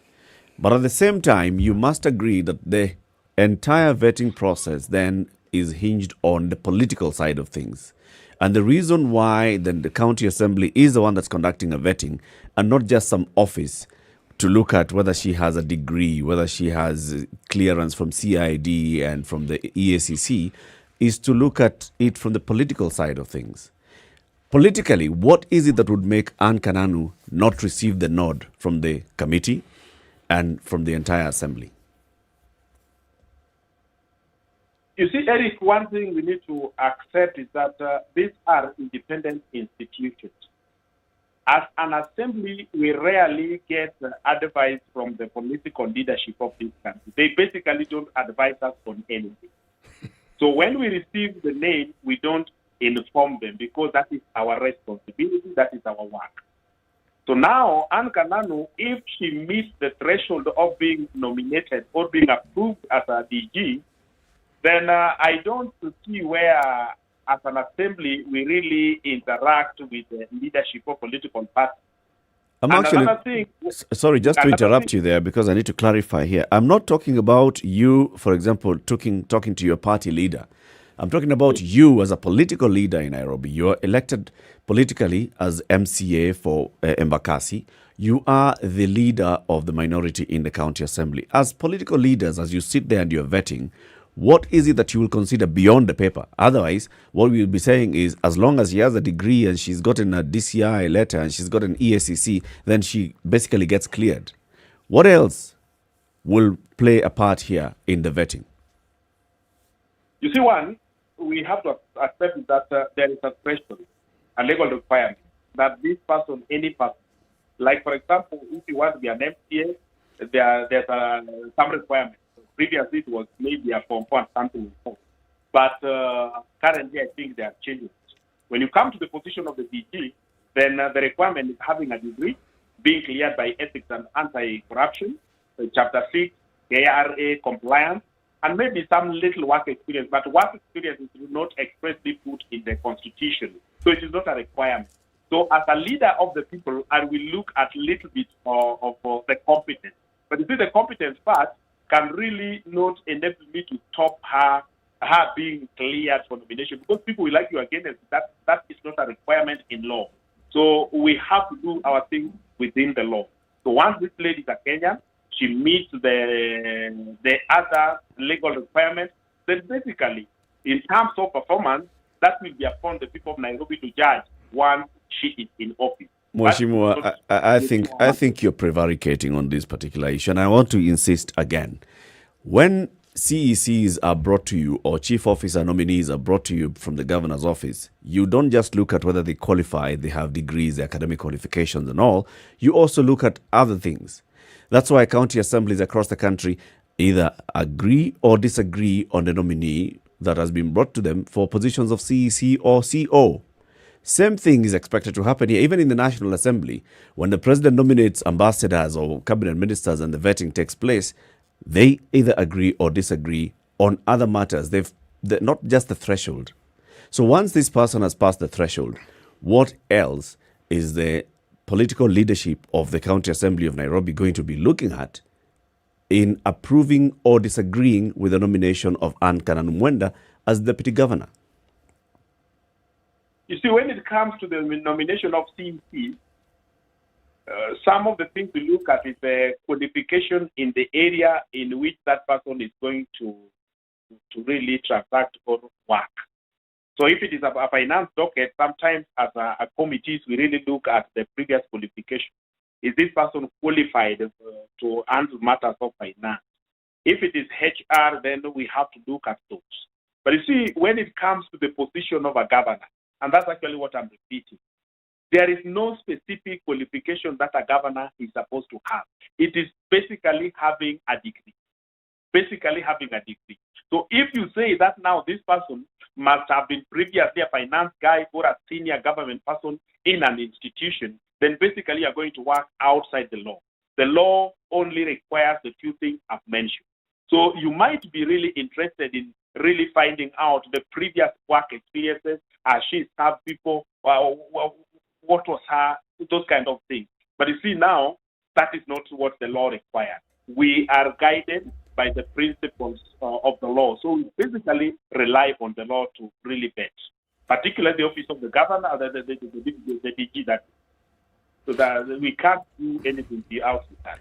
Mheshimiwa, there's something you mentioned that I'd like to perhaps probe a little further. When you said that when matters come to you as an assembly, you actually take it as an independent body. Now, am I to understand that one doesn't have a political party position when it comes to making decisions within the assembly? Because people within the assembly are representatives from political parties. Mm-hmm. Yes, you see, when you are nominated and brought to the assembly, like for example, one Anne Kananu, I sit in the appointments committee. And one thing we need also to understand is that this assembly is run by the Jubilee government. They form the majority in most of our committees. So they will always have their way. We will have our say, but they will always have their way. So I might be opposed to some of the few things, or sometimes, as an ODM person, I might not be very comfortable with a Jubilee, maybe deputy governor. I might bring that forth, but you see, since that the majority in the committee, sometimes I might be overruled. So that is why we basically rely on law, so that when I'm arguing on the basis of the law, not to have political, the political party should belong to. So we actually don't really look at the political, where somebody really comes from, the political party that they support.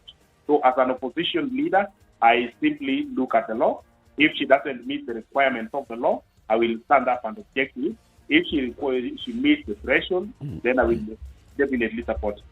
Mheshimiwa Michael Ogada Okumu, the Embakasi Ward MCA, minority leader in the County Assembly of Nairobi, and the man who moved the motion to impeach Governor Mike Mbuvi Sonko. Thank you very much for speaking to us today, and we'll be watching as the vetting then takes place. Assuming that the court does not stop that vetting, we'll be watching and seeing what happens and how the County of Nairobi is run after that. Asante sana for joining us today.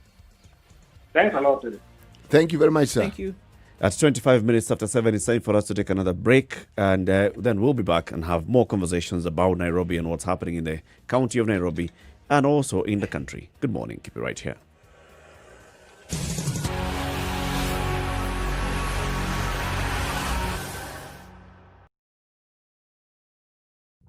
Thank you. The political class, the contestants, everybody is trying to outsteal the other. Remorse is not taught in any school. Manners is something you get from your mother. You don't get it from your political party. Why are we so unfocused as a country? Why are we spending money and resources, yet we have real challenges in this country? This coronavirus pandemic should teach us one thing, that universal healthcare is critical. Because at this point, whether you have a medical card that covers you, it doesn't matter. It doesn't matter. The weather with Spice FM. Okay, this morning we are looking at mostly sunny conditions in Nairobi. 17 degrees at the moment. We'll go to highs of 26 and down to lows of 15. In Nyeri this morning, it's mostly sunny at 15, highs of 23. Highs of 27 in Nakuru.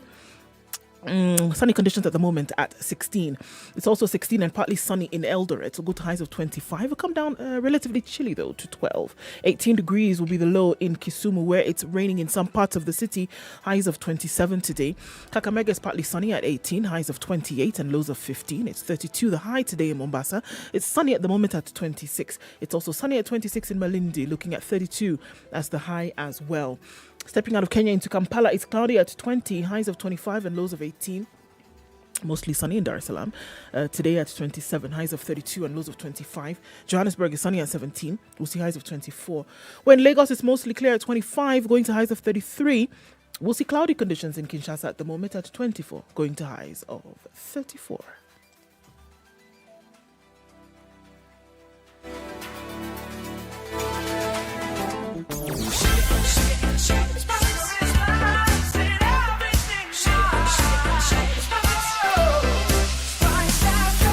Spice up your life.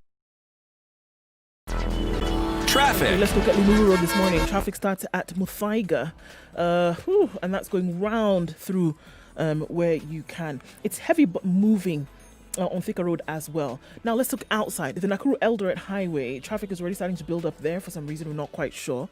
It's not normal the way it is at this point, so we're looking for what that problem might be. All right, Eastern and Southern Bypass is looking pretty good this morning. Thika Road Highway is bumper to bumper on the highway.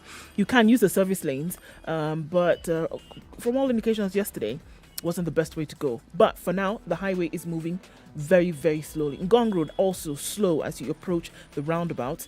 Let's keep looking at how that is. The accidents that we saw on Kangunda Road and Thika Road, as well as Jogo Road, causing some traffic there as you try to get into the CBD. Talk to us throughout, however, SpiceFMKE on Twitter or text 40127.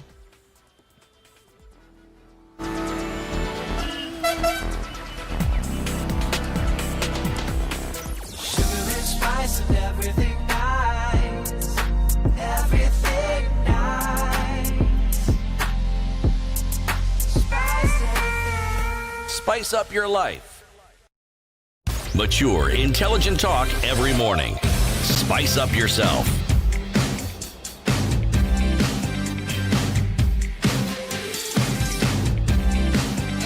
Mornings done right. Okay, 29... Okay. Minutes. Half past. It's come to 7:30. This is Kenya's biggest conversation, the Situation Room. The conversation continues about Nairobi. So we've heard from the minority leader in the County Assembly, who's a member of the Appointments Committee of the County Assembly of Nairobi. They say they're ready to have the vetting of Anne Kanan Mwenda as the Deputy Governor of Nairobi. Well, at the same time, we know within the next half hour, the Justice Anthony Murima of the High Court in Nairobi will rule on whether this vetting can continue or whether the vetting can be suspended. Yep. So we have half an hour to know mbivu au mbichi and what happens after this. From what we've heard from the County Assembly leader, he says, well, we just need to look. The law tells us what to look for. Is she qualified to serve as a deputy governor? That's it. Does she have the requisite paperwork? Does she have the degree that's required, the academic qualification? Does she meet Chapter 6 threshold of the Constitution? Has she been cleared by DCI, by the EACC, by KRA? Has she been cleared by all those? If she has, then it's as good as done. It's like fait accompli. After that, they'll just ask her, so what will you do as governor, as deputy governor? Will they even ask that? Where do you see yourself 5 years from now? That's the kind of question they're going to ask. And then they have... He makes it sound like they don't have any solid ground then upon which to say, no, she's not suitable. You know, there is what you can discuss and say when you have an interview in the media, and there is what you know is actually happening, and which ordinarily you cannot actually discuss. How it is that the issue of Ankananu suddenly gets life breathed into it at this particular point, and how suddenly the person who took the matter to court withdraws it. All these things that seem to line up, and it follows after the governor has been impeached. Even if I were to believe in coincidence, I would say this coincidence is too coincidental. The coincidence bears examination. That's the person who had taken the case to court. All these series of events following one after the other, and it just so happens that it follows the impeachment. That's the question that I asked. And here it is that, we don't know. We're not dealing with those political intrigues. All we are doing is doing our job. We saw that we've been told this position has fallen vacant because of the impeachment. And then we've also been told that the reason why the process stopped was because somebody had taken it to court. At the same time, this court, this petition or, hold was then removed by the person who went to court at the same time. So we just do our job. We're not involved in the politics of it. We're just doing our job. You know, the person who benefits from all this is this Ankananu. This is where now the role of chance comes in. When she was being appointed, for whatever reason at that particular time, and for whatever reason it was withdrawn, there are things that have now happened that she herself couldn't have anticipated. So now chance comes in. You have a handshake. You have a governor who it has been determined should be gotten rid of. The governor has been gotten rid of. All right? Then you ask, what are the other impediments? Court case. Okay. Can we have a word with this individual? A word is had. The case is withdrawn. Then the matter goes to... So even the opposition that the Mheshimiwa was speaking about, right now because the handshake doesn't exist. So, you're assuming that a word was had. It couldn't have been that this individual sat and thought, my goodness. A word was had. It's been a year. And, nothing... A word I'm actually was not really had. interested in stopping this because, look, the governor has been impeached. So, out of my own I just decided to withdraw my objection. Yeah, there's no point of me having this case in court anyway. There's no governor anyway. As long as the case is in court, I have a lawyer to pay. Eric, this is your fault. Because Ndu has now decided to take an intergalactic journey also. See, this thing. So you believe a word was had? You believe a word was had? Nobody just made a decision on his own volition. But why have this word if there's a by-election that's guaranteed in the Constitution? Just go into a by-election. Have your person. If you're having a word with this person just to pick somebody else, why not just allow people to go into a by-election? Then you pick your choice and you campaign for them and use the handshake to get this person through. There are many times when my thinking and leaning is towards conspiracy theory. This is one of them. When we are discussing a political issue, unfortunately, it comes into full bloom. I do not believe that it just happened because this is just a normal process of things. No, this process was influenced. And for a specific reason. Now, the reason will become apparent with the time, and I cannot claim to know the reason, but it just happened. Nothing. Nope. In the political realm, it didn't just happen. We've raised this question many times before, a number of times now. Where does this leave the voter of Nairobi?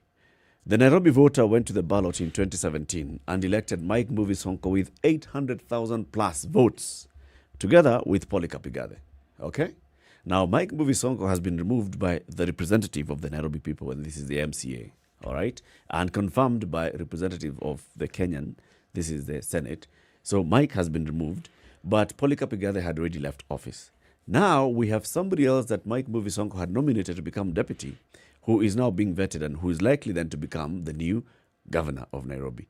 Where is the Nairobi voters' voice in this? Is it represented by this vetting that's going to happen today? Yes, it's represented. This one of looking at ukona degree. By the time you selected an MCA, you selected an MCA. Eric, it's represented in the Constitution. You selected an MCA with the understanding that they would represent your views. And it is also represented by the governor who made this appointment in the first place.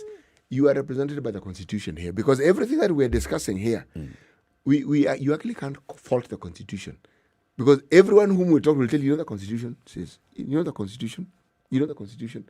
At the end of the day, this is why I brought in the concept of chance, the role of chance in these things. In politics, it's amazing what role it plays. It's amazing. Let's expand the conversation and bring in another guest now into the show.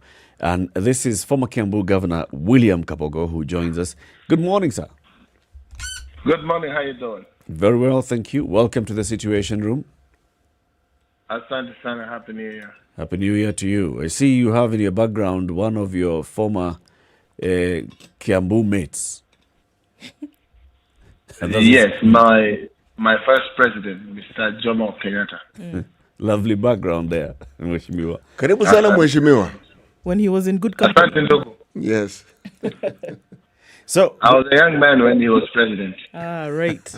Yes, indeed, Mheshimiwa, you are a very young man then. Very true.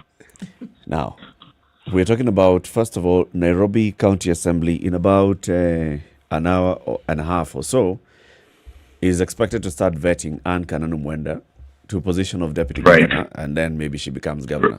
But before that, there's a court ruling that's expected at about 8 o'clock on whether the vetting can take place. The question we're asking ourselves is, yes, there's a constitution and all, yes, and all that. The people of Nairobi voted for Sonko and Igade. Sonko at some point decided to have Anne Kananu as the nominee, and then at some point we hear he withdrew. He's telling us that he withdrew that. Now, is this going to be representative of the people of Nairobi's choice? Right. Now, two things come into my mind. If they are vetting today, they are vetting with appointment done by Mike Mbovi Sonko when he was governor. Mm-hmm. By the time Mike Mbovi Sonko was impeached, whether he revoked that letter or not, the minute after impeachment, Sonko was no longer governor. And so, going back to pick someone else who had been appointed many months before beats the intent of those who made our constitution. As you said earlier, this was a joint ticket between Mike Mbovi Sonko and Polycarp Igade. And they were voted for by the people of... Are you there? Yes, we are. Yes, we are. Mm-hmm. They were voted for by the people of Nairobi, as you rightly said. So the law does not operate retrospectively, backwards. If Bobby truly says he revokes it, suppose it's true he did revoke, so what would they be vetting? And you know that, there's a small lacuna there, because if they were put together in the election of 2017, then allowing a governor the will to appoint a deputy at any point, that is there's a small disconnect there. Mm. But let's be careful we do not discuss a matter that is before court, because it's sub judice, if we do not discuss the merits of that case. But what is so difficult in giving the people of Nairobi an opportunity to vote again? Because the law says, in the event the office of governor falls vacant for one reason or the other, insanity, incapacity, death, all those things, and there is no deputy governor, then the speaker holds office for 60 days. And within that period, IEBC will conduct a fresh election. So why do you want to leave the people of Nairobi guessing? Is it that it's too expensive? Is it that IEBC will not manage? What do you think it is, William? What do you think? I mean, here we come, just as you said, there are two things here. So Nairobians also selected MCAs with the understanding that MCAs would represent them, right? And represent their views and their desires. On the other hand, maybe wanting an opportunity to make the selection again. What do you think stands in the way of doing this? Do the MCs have the power to say, no, go home, we want an election. I don't think so. So we're caught between a stone and a hard rock. But if you want to be fair to the people of Nairobi, and let me just clarify one thing. I've seen my name being floated all over that I'm going for Nairobi. That is not me. That's not how I do stuff. So I'm not speaking this way, hoping that there'll be a by-election. I will not be on that ballot if there's a by-election. Having said that, why don't we allow the people of Nairobi to vote? Why do you think it's a difficult decision to allow them to vote right now? Why do you think it's... Because by-elections are becoming tricky. Yes, they are unpredictable. They don't follow certain scripts, huh? Now, sometimes it becomes very hard. But again, let's not lose the point that if we are amending the Constitution very soon, it looks like we will. I hope we don't. But if we are doing it, we need to amend the law such that if the office of governor falls vacant and the remainder of the period is in excess of 11 months, then a by-election should be held. But if it's under 11 months, then you can say the period is too short, the deputy governor can take over. And equally, the office of the president. If the office falls vacant for one reason or the other, and the period remaining is over 1 year, the people of Kenya should be allowed to vote. I think now that is renewal of a fresh term. Mandate given by the people. Let's actually discuss this a bit further, because what Mheshimiwa is basically proposing is, if the office falls vacant, it doesn't matter whether the deputy is in place. He's saying basically, let's go back to the ballot, right? And if that's what we are doing, then going back to the ballot, then what exactly happens? Let's look at the case of Nyeri. So Nyeri, governor dies within a year, and then now what happens? Instead of the deputy becoming governor and we move on, what Kabogo seems to be saying is, if it's within a year, let the people of Nyeri go back and vote again. So what was the point of having a joint ticket with a deputy then? Do you see that? Well, I get the impression that what Honorable Kabogo is suggesting, that we change the constitution. Because I think the office of the deputy governor is there specifically for such a purpose. And it's because of the constitution and the rules that it has that we now have a Speaker of the Assembly in Nairobi acting as the governor, because it's as per the constitution, as it currently is. That's true. Yes. And what I'm hearing you, William, saying is, and I've just given the example of Nyeri. In Nyeri, the governor died within a short time after the election. Yes. So is that what you're saying, that in that case, in your opinion, Nyeri should have gone back to elect a new governor? Yes, if that's my question, that's what I'm saying. The period that was remaining was over close to 4 years. Yep. So my suggestion is, if the remaining period when the office was vacant is over a year, then allow the people to go and bring in a new set. But if the period is under 1 year, then it doesn't make sense to run into a by-election only to be in office for less than 12 months. So, Mheshimiwa, Let me tell you why. Let me tell you why I think this. Please say so. When you leave the office of, when the governor is in office, he will continue to live under threat, because there is someone who quickly will benefit from a vacancy in that office. I'm not suggesting the governor of Nyeri was killed, but I'm only saying we are human and we are Kenyans. So with that argument, then Bomet should have had an election, Kiambu should have had an election.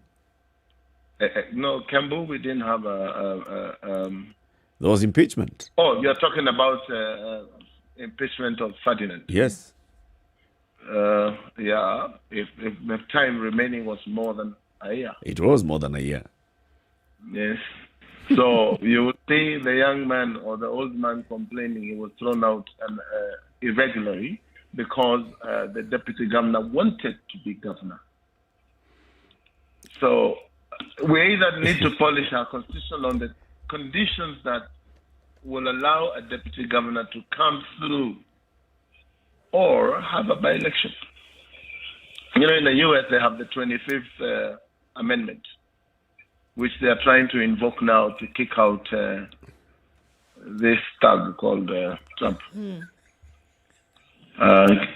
So if we have something like that here, then we leave it open for the deputy governor to be able to call the shots upon vacancy of that office.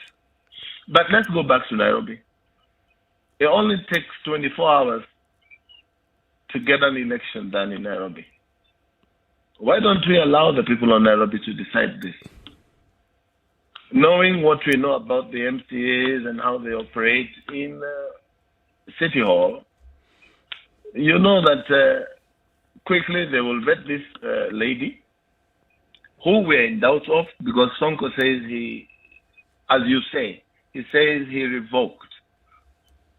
Should anyone come up with a letter in the assembly that says Sonko, when in office, revoked, then they will not be sitting. It will be void ab initio in the beginning. And the fate of that lady is fait accompli. You've thrown in all the Latin. Okay. Mheshimiwa, if we're to go with your argument, let me just ask the question, and with your understanding, because you have been governor, is there anything that is happening that is outside the dictates of the Constitution? Well, I would say yes and no.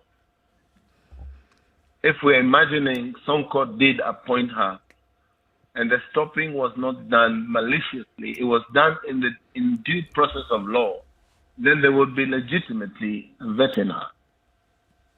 But if they did not, my question is, did there exist a deputy governor when Sonko was impeached?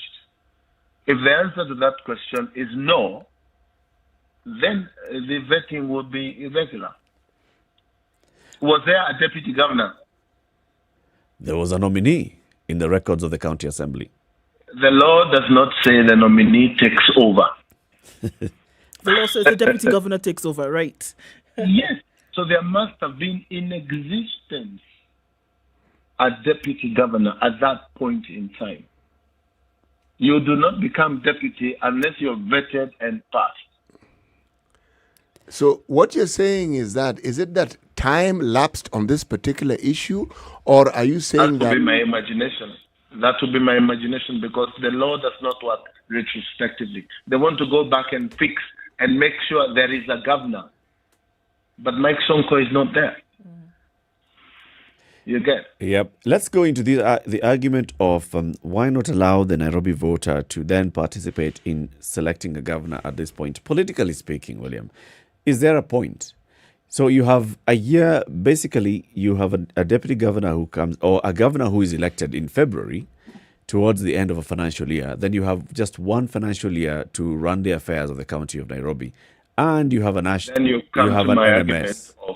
Yes. Is there a point of electing this? I mean, you'll just come in, you'll just be a figurehead. In actual real sense, you have a point. There's really very little that governor will come and do. Because as it is, the preparations for the final year of budget, which is 21-22, is in place. By the time he catches up with the messes that happen in Nairobi, it will be 6 months to another election. Yep. But that does not mean we break the law. We are setting a precedent. Should there be no governor at some point, people may even run to forge letters of appointment. William, we spoke to the mover of the motion to have the former governor Mike Mbuvi Sonko impeached, right? And from what we hear, maybe now this can fuel this conversation a little bit more. From what we hear, it sounds as though they are ticking a box here the vetting of this nominee then is something that they must do. So here they are with something that they must do, vis-a-vis the voice of the people, which you're saying is necessary to be heard. We also know that the MCAs at one place stand as representatives of the voice of the people. So would you see this as a way that they are fulfilling their duty towards representing the people of Nairobi, if what we're looking for is representation, bringing in a new candidate? Or are they just doing what they ought to do? Would you see that this process would bring about the voice of the people? It's very difficult to ascertain whether it will, because my guess is they're doing what they need to do to fulfill their duty of vetting an appointee of the governor.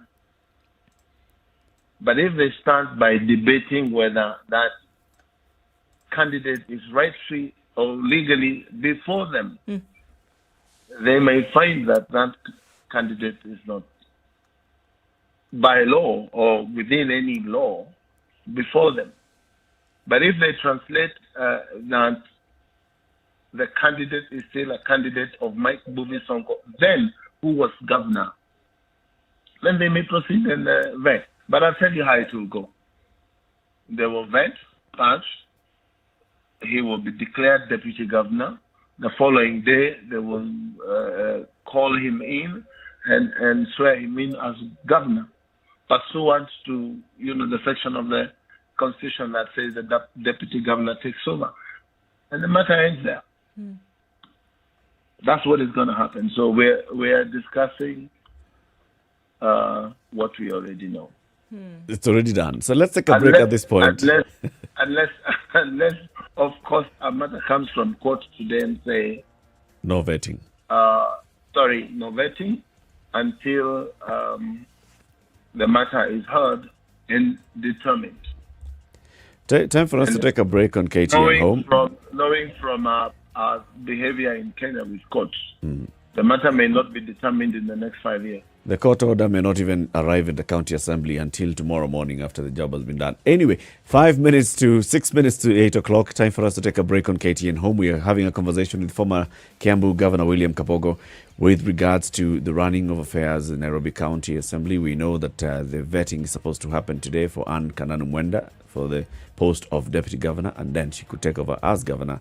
But also, with ahead of that, in fact, in addition to that, we also want to have a conversation about governors and their deputies and that relationship that they have, because Mr. Kabogo has even intimated to that kind of friction between a governor and the deputy. So keep it right here for that conversation. Time for a break. We'll be back shortly. Good morning.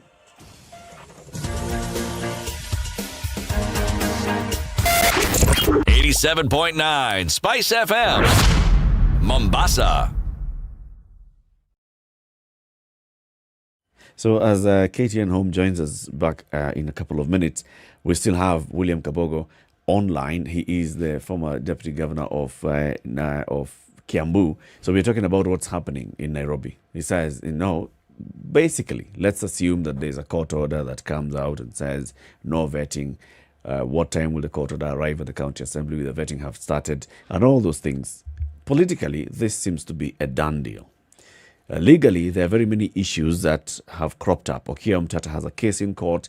Mike Sonko has a case in court. There are several cases in court, over this matter. But, William, let's talk about the relationship between governors and their deputies with whom they go to the ballot. So you pick somebody as your running mate, you go to the people campaigning together and putting together a joint front and showing that you are united, you're working together, and then you go to office, and it becomes obvious to everybody that you two don't see eye to eye. What is this? What happens? Well, I may not speak from my own experience because I didn't have a problem with my deputy. We worked quite well. As if you look at the deputy as your principal assistant or principal deputy to be able to help you carry out your work as governor, then things will work. But human beings are quite ambitious. When you find a deputy governor is is a governor, possibly a governor in waiting. Then you will start thinking he will undermine you. He will make sure that the MCAs may see a window of impeaching you. So you also live in fear. I have seen it. Also, we have seen situations where deputy governors have had no job to do, absolutely nothing. Yep. Because they are kept in the dark. Yep. And this is how it started, and they started an organization of deputy governors to fight for their rights. Yep. So, in my opinion, if we are to go forward with devolution as we should, then we should be able to carve out the job of a deputy governor properly, and also make sure that the governor is stable and is able to work without fear. If you have an accident, touch wood, it doesn't happen, and it's a truck that is on the wrong side of the road that hits the car of the governor. Of course, people will start saying, amegongwa. Amepangiwa. Amepangiwa. So we need to polish our laws in as far as the duties of the deputy governor and how a governor, imagine today it's very easy to remove a governor. You need, I think, 2/3 of MCAs. Yep. But to remove the speaker of county assembly, they require 75%. Why is it easier to remove a governor? You get? Again, the grounds on which a governor should be impeached are very, very general. Of course, over the last 4 or 5 years, the courts have expressed themselves on the threshold.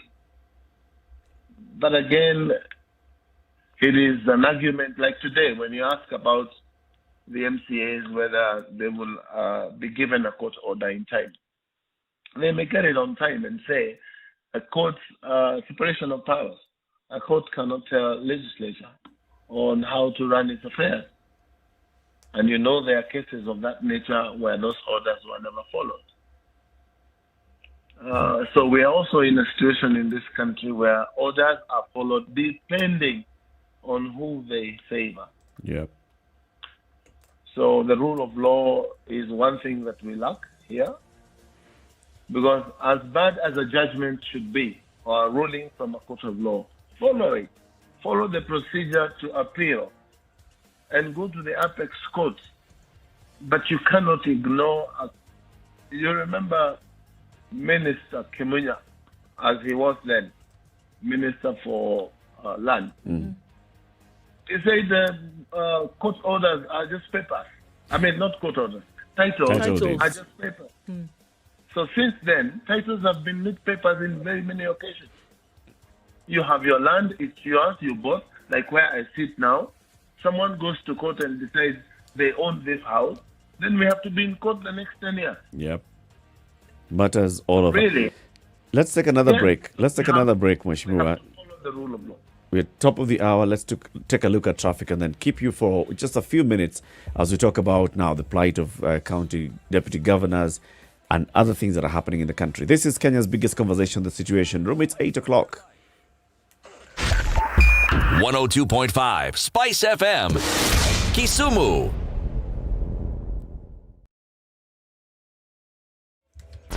All right, so now let's look at other parts where it has gone crazy. Mad traffic from Forest Road into Museum Hill towards Chiromo and out then towards Hu Highway. It's looking really crazy this morning in and out of the CBD. Coming from Thika Road as well, we have that problem into the Pangani underpass and then out through into the CBD. So Allsops to Embakasi, and we're also seeing mad traffic there. It is Friday and getting into the weekend. Everybody's out and about. We're going to ask you two things. One, be careful. Another one, let us know if you find an alternate route on the different areas where you are. Get in touch. Spice FM KE on Twitter or text on 40127.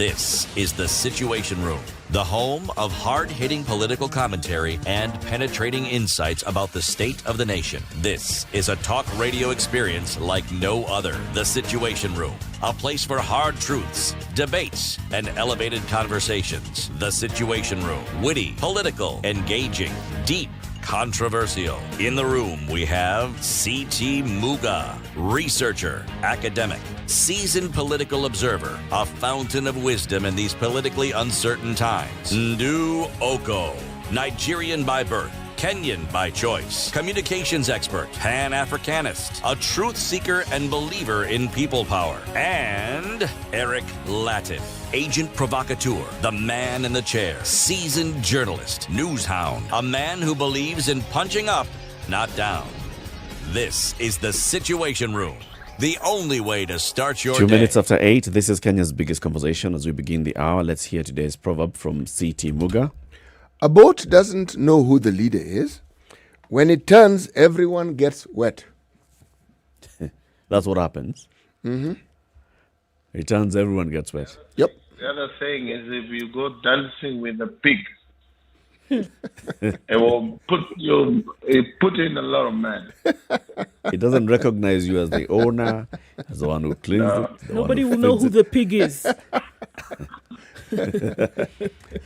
William Kabogo, former Kiambu governor, with us on the line and having conversation this morning. We're talking about the deputy governors now and the role of the deputy, not just the governor, even at the presidential level. The role of the deputy. Constitutionally, it's just written there that you're the principal assistant. So what does that principal assistant mean? We see our deputy governor, those who support our deputy president, saying that the deputy president does not have any job anymore, that all the work has been given to other people and other state officers. We also see, for example, news coming out of Nyeri yesterday, Nyeri Governor Kahiga saying he regrets appointing and nominating Dr. Karugu as the deputy because he feels she does not even come to work anymore. She doesn't attend county functions. What is this role of a deputy?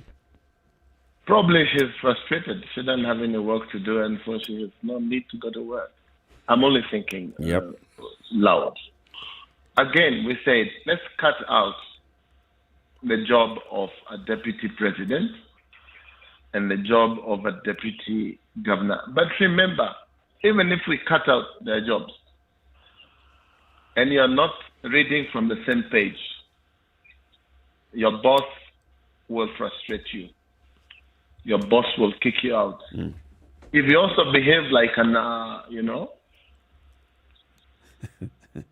like your boss will... you behave like what? American English, they say. I think Mweshmiwa wants you to fill in the blanks yourself. Like if you behave like an ass, then your boss will kick you out. Mm-hmm. So really, it's a situation where you need to be able to find a formula of working together. And as Kenyans, we find it very difficult to work together. But William, I look at it when these two people are campaigning for this position, it's not necessarily, and unfortunately, it's not necessarily that they're going to work together through the term. It is that person has been used to give a brighter outlook to things during the campaign period. And then thereafter, the person is carted to the side. You really, it sounds terrible, but the deputy is really of no use after the campaign is over and the person is in seat.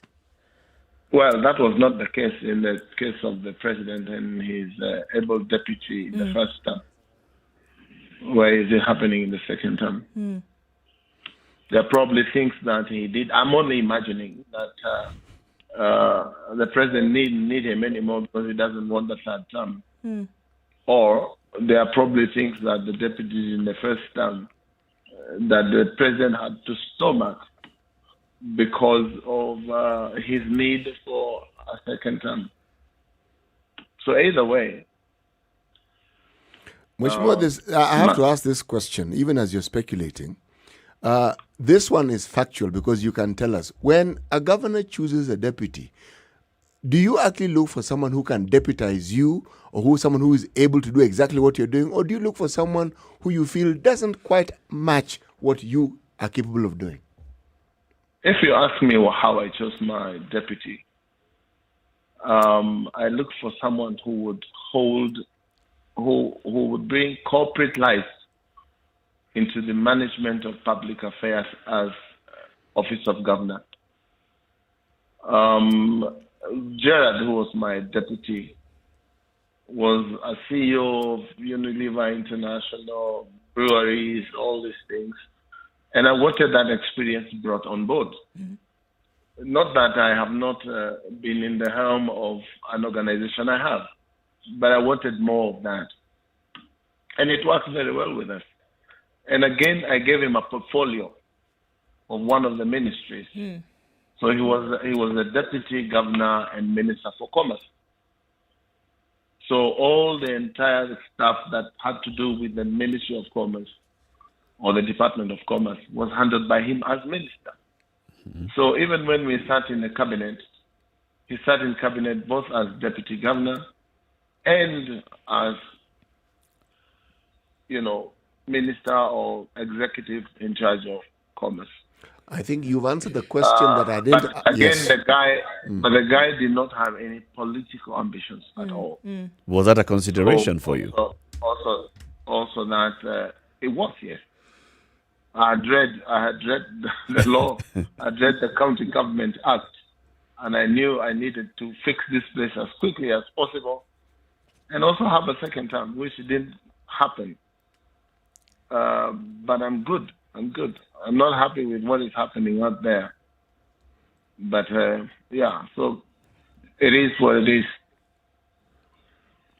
So should the same happen then at both national level and county level, where it's fixed in law that a deputy governor or deputy president must have a ministerial portfolio?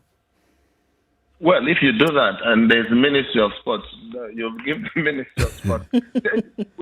We have to find a way of making sure that these guys are a team. If, for example, we state that if you find truly you cannot work together, go back to the people and seek a fresh mandate with a new person. When the president or the governor knows that his being is threatened by not working together, then they will put an extra mile. That's my view, I might take. And it's difficult. In Kenya, things don't just work the way they should work. They work the way some of us want it to work. See, the question that actually, from the basis of the question I was asking, you've actually responded to, because even with our presidency, right from the inception of the first government, we had vice presidents had a portfolio. Vice president and minister for this, vice president and minister for the other. And it worked. Yeah, but he was fired on 1 o'clock news. Yeah. Yes, there was that little detail, yes. But remember, the benefit of the system that you're speaking of, he couldn't be, or she couldn't be fired as a member of parliament. What you could be fired from is the position that you held in government, but you are still a member of parliament. Yes, that is true. It was, in my mind, it was a good balance. You get ministers now from members of parliament. But again, look at the number they're proposing. How will 400 and something MPs debate if you give each 3 minutes of every available time? Some of them will not speak in the 5 years. Mheshimiwa, even when there were fewer and the numbers were really minuscule, there are people who didn't speak at all, apart from the day when they're being inaugurated. They didn't say a thing for the rest of the duration. Yes. Well, when you go and elect Angwashe that doesn't speak, what is the miracle you want to happen for them to speak? I know people who have not spoken in the last parliament, and they are still there in the second phase. Do you think? Wanjiko cries all the time about their leaders. But Wanjiko makes the choice. It is them that made that choice. That's why I tell them, make a wise choice now. And if you make a mistake, please shut up for the next 5 years. Do you think, Bonakabogo, that a governor or a president should be given leeway to dismiss their deputy if they feel that the deputy is not working? Well, we can form a law that would take them back to the legislature and a guy be re-vetted. You understand? Right. And the question also begs, if the deputy feels the president he's lived his usefulness, can he or she initiate the removal, a process of removal of the president or the deputy? On grounds that I feel you're not doing what we campaigned to do. Correct. We should be able to make the laws that you can remove a president on the following bit. One of them is incompetency. Trump was just impeached the day before yesterday. The thing that I find interesting with our system, and probably something that we're having difficulties transitioning into, is that leadership can actually be changed using the law. There seems to have been a thought process that when somebody has a political position, it's for as long as it's theirs. And they also behave as though it's theirs. And then they're very surprised when they don't have it. I tell you honestly speaking, if I was one of those Kenyan leaders who just want positions of leadership, yes, and I have a little bit liquidity, I will ask a popular candidate, you pick me as your deputy, but I'll fix him in a few months. Because it's easier to deal with that, with one, than to deal with 800,000 people in Nairobi. And you can imagine that Kenyans are capable of doing such things. Like, why I had to state that I'm not going to Nairobi is because that's not who I am. I know I'll do a good job in Nairobi. I know I'll fix Nairobi. In 6 months, Nairobi will be different. I know I would do that. But that's not who I am. So who are you, Mheshimiwa? I'm a different breed, man. I think I was born before my time. Why do you say so, Mheshimiwa? I don't do things the Kenyan way. I don't look for a vacancy to go and make some money. For me, politics is a calling. It's not a business. I could call it a hobby. I want to participate in taking our country to the next level. Look at this guy who came to Kiambu. He's now in Nairobi again. What the, What the dickens? Really? Yes. Can you imagine if I really was on the ballot in Nairobi now, I was pushing, how would you tell the difference between me and him? It would look like a circus, absolutely. It would look the same. And again, it's an incursion by Kiambu people. We are supposed to have come from the same university. Now look at it again. We are going to Nairobi, me and him from Kiambu. What? We asked you this last year, and you said there's still time. So let's just ask you again this year, because the election is next year, the general election. Are you gunning for any political seat in the next election? Why do you want me to make people happy or unhappy? It is good to make people happy. If they happen to be unhappy, of course, that really is their choice. I will tell the people of Kiambu who keep singing Kaba Kaba, it's become a slogan even out of Kiambu. Don't worry. Be happy? Be happy. I got your backs. William Kabogo, thank you very much for speaking to us today. Asante sana. Thank you very much. I love fight. It's always a pleasure, man. Thanks so much, William. Thank you. Have a good day. Thank you. So the conversation has happened here with William Kabogo. I mean, we've heard him. The man has said, people of Kiambu, chill, don't worry, be happy. But also the matter of the deputy, because this is something we can now discuss. The matter of the deputy. Nyeri governor says, I regret picking this person. We've had governors who say, my good Lord, I just regret joining this ticket. Because we went and we worked together and we thought we were going to transform. We come in and the person has completely changed. Many of these deputy governors are complaining about that. The deputy governor who was being talked about yesterday in Nyeri is the chair of the Deputy Governors Forum, who is at the forefront of pushing for deputy governors to have a portfolio. Speaking out of experience, and telling us that, for example, look at how the deputy governor of Meru is working with the governor. The deputy governor of Meru is the CEC for finance, has a job. They report to work every morning knowing this is what I'm going to do, in addition to assisting my boss. The deputy governor of William Kabogos, he had a portfolio. There are some deputy governors who have a portfolio. Many don't have a portfolio. Many don't know what they're supposed to do. One could argue the majority don't. Majority don't have a portfolio. By the time they are forming a caucus to try and fight for their rights, it means that many of them do not enjoy that particular aspect of the work that they want to.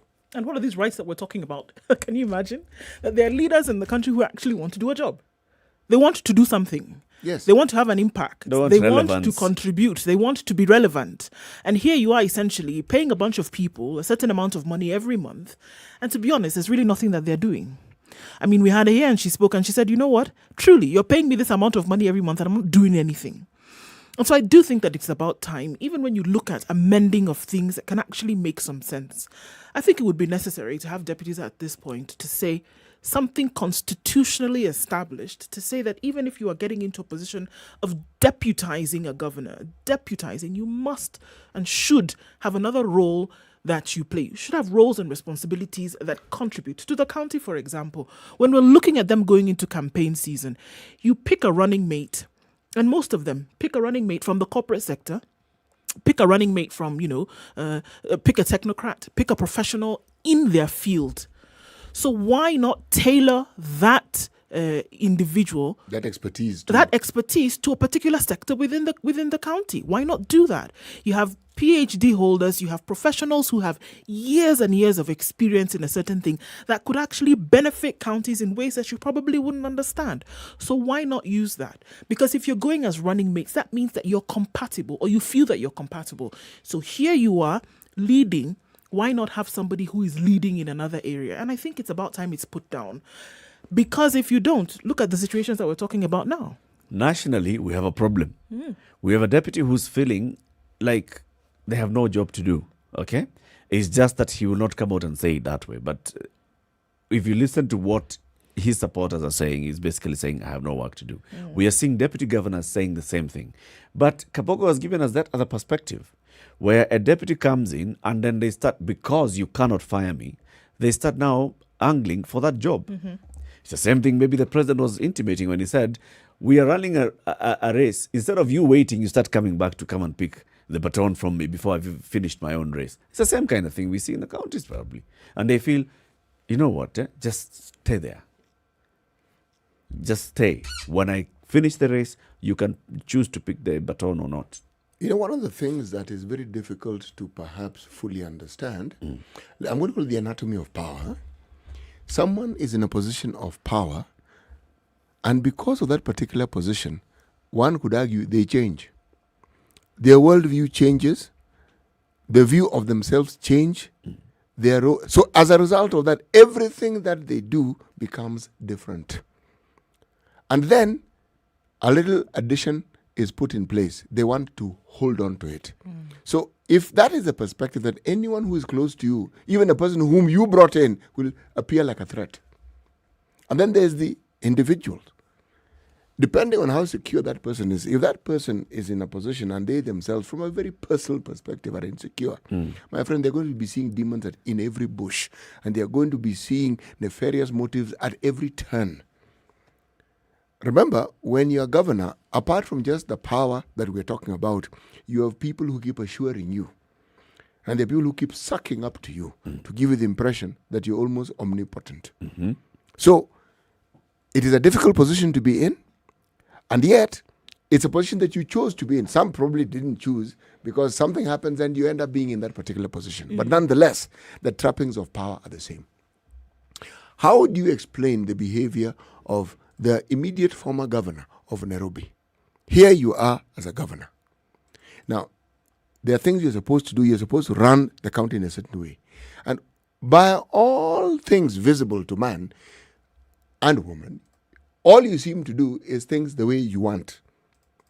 And everything, so long as it's done the way you want, it is justifiable. You think that such behavior will not have consequences. It will. It will. It will have consequences. Anyone who does things in a way, and even if what you are doing doesn't really abrogate any known rules, but you are part of a group of people, it's called a political party. And usually, if you don't toe the line that is expected of you, again, there will be consequences. So you get into a position, but there are all these nuances that you have to balance. Now, if you get the balance wrong, then you will be in trouble. Yes. You see, both those two positions, the governor and deputy, or the president and the deputy, these are political positions. They are political. With executive authority, okay? Yes. But from everything else, it's political. If you came to the people and you convinced them that you two are working together, that you two are a tag team, then better make sure that you two are a tag team. And I think my proposal then would be to have a leeway for a deputy or a governor to be able to kick out the other. If we get into office and I feel that you're not doing the job that we came to do, if we get into the office and I feel that as a deputy, the agenda that we sold to the people is not the agenda that you're executing, I can go to the county assembly and move some motion directly raised by the deputy governor saying, this is what we wanted to do, and the governor is not delivering to that. Express impeachment for deputy. Or express impeachment by deputy, or express impeachment by governor for the deputy. So you can just say, this person is no longer doing what we said we wanted to do. Let me get rid of them. This thing of saying you're joined at the hip, that you cannot get rid of somebody, so you just sit there in a bad marriage for 5 years, and one person is very, very bitter, or the other person does not even sleep because they're constantly thinking you're plotting against me. Just let's get rid of it. Actually, in an ideal world, that could happen. We don't live in an ideal world. We live in a very political world. And unfortunately, if you look at the actual scenario that we have with us in the country, where that relationship has worked, you have a deputy who, if I may use the term, knows their place. And two, you have a smart governor who knows that this deputy needs to be busy. So they are appointed and they have an official position. They have a docket. This is theirs, in addition to the role of being assistant. I'm left to wonder if then such an agreement would then ground in the minds of both candidates, for governor, for deputy, for example, that you're going in there not for yourself, but you're actually going there to get the job done. Because that would essentially mean that if that suggestion that you're bringing it out, Eric, would mean that if you have if we have the agreement that you could then propose, if I'm not doing my job, that I could actually leave, that you would then be focused on getting the job done. That whatever it is that you sold to people before, that you wanted to make sure, that we would want to make sure it's actually done.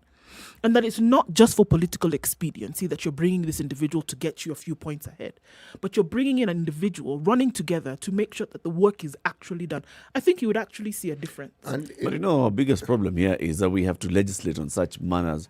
It's a matter of good manners. You have gone together, you have campaigned, you've won the confidence of the people. They have put you in office, and then you start misbehaving. What? But Why Eric, do we even need to start legislating Eric, for that? How do you manage ambition? Because the elephant in the room and the difficulty that comes is ambition. You have a deputy who is really ambitious and wants your job tomorrow, for instance. So what you do is you start by managing that, just like William is telling us. Choose somebody whom you've looked at and you've seen they do not have political ambition themselves. Yes. What they want to do is get a job from done. That point. What they want to do is get a job done. What they want to do is make sure that the area in which they are going to be resident or govern over is to make it better, is to develop it, to improve it. That is what their ambition, as it were, is. That's what to is really driving get the them job. every That day. is what is driving them to really and actually get the job done. 25 minutes I think after we will 8. move further. Let's take a break. Let's see what's happening on the roads and then we continue this conversation. We'd like you to join in 0719-012-600. That's 0719-012-600. How can we make sure that the governor and deputy work together, or president and deputy work together? Back shortly. This is the Situation Room, the only way to start your day. Spice up your life. Sugar and spice and everything nice, just the way you like it. The Spice Drive. Did you have a great day? I hope you did. I intend to make it better from 3 p.m. to 7 p.m. I'm going to be taking you home nice and chill. Everyone is welcome aboard. The hashtag is Spice Drive and, of course, Spice FMKE on Facebook, Instagram, and Twitter. The Spice Drive with Monique. The official soundtrack of getting you where you need to be. Spice FM. Spice up your life. All right, everywhere you look this morning, The build-up weather. traffic right around the city. If we're looking specifically at Nairobi, coming off from Gong Road, Mombasa Road, and Thika Road, moving quite slowly today. Outbound as well, out of Westlands and also further out, we see that it's building up also into the CBD, coming out of Westlands, coming from the Museum Hill roundabout, and then up there, Chiromo is also quite slow. All right, so we're looking at outbound traffic as well. Let's see what it looks like in a short while or so, but for now, it looks pretty busy. Be careful also. We've seen a number of accidents this morning that we shouldn't have. Spice FMKE, that's how you can reach us on Twitter. Text us on 40127.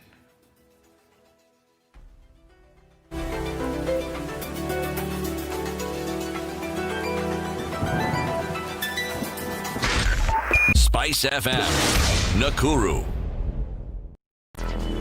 Traffic. Okay. Are we going to look at traffic again? Spice FMKE on Twitter. That's how you can get in touch with us if you need to see anything concerning what the roads are looking like, or text us on 40127. All right, let's look at the weather this morning. In Nairobi, it's mostly sunny conditions, 17 at the moment, highs of 26 and lows of 15. Sunny conditions in Nyeri at 15, highs of 23. We're looking at Nakuru, it's partly sunny, highs of 27 and lows of 14. Partly sunny in Eldoret at 16, highs of 25 and lows of 12. Light rain, 20, highs of 27 and lows of 18. Partly sunny conditions at 18, highs of 28 in Kakamega and lows of 15. 26 and sunny in Mombasa, highs of 32. We're looking at sunny conditions, 26 in Malindi, highs of 32 and lows of 24. And in Kampala, it's cloudy at 20, highs of 25 and lows of 18. Dar es Salaam is sunny at 27, highs of 32 and lows of 25. Where Johannesburg is sunny at 17, we'll see highs of 24. And we'll also see highs of 33 in Lagos, where it's clear now at 25. Cloudy in Kinshasa at 24, looking at highs of 34 and lows of 23.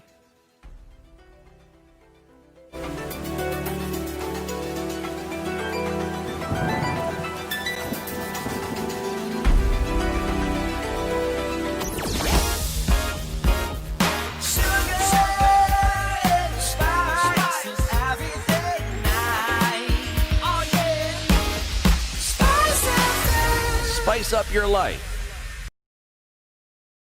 Mature, intelligent talk every morning. Spice up yourself.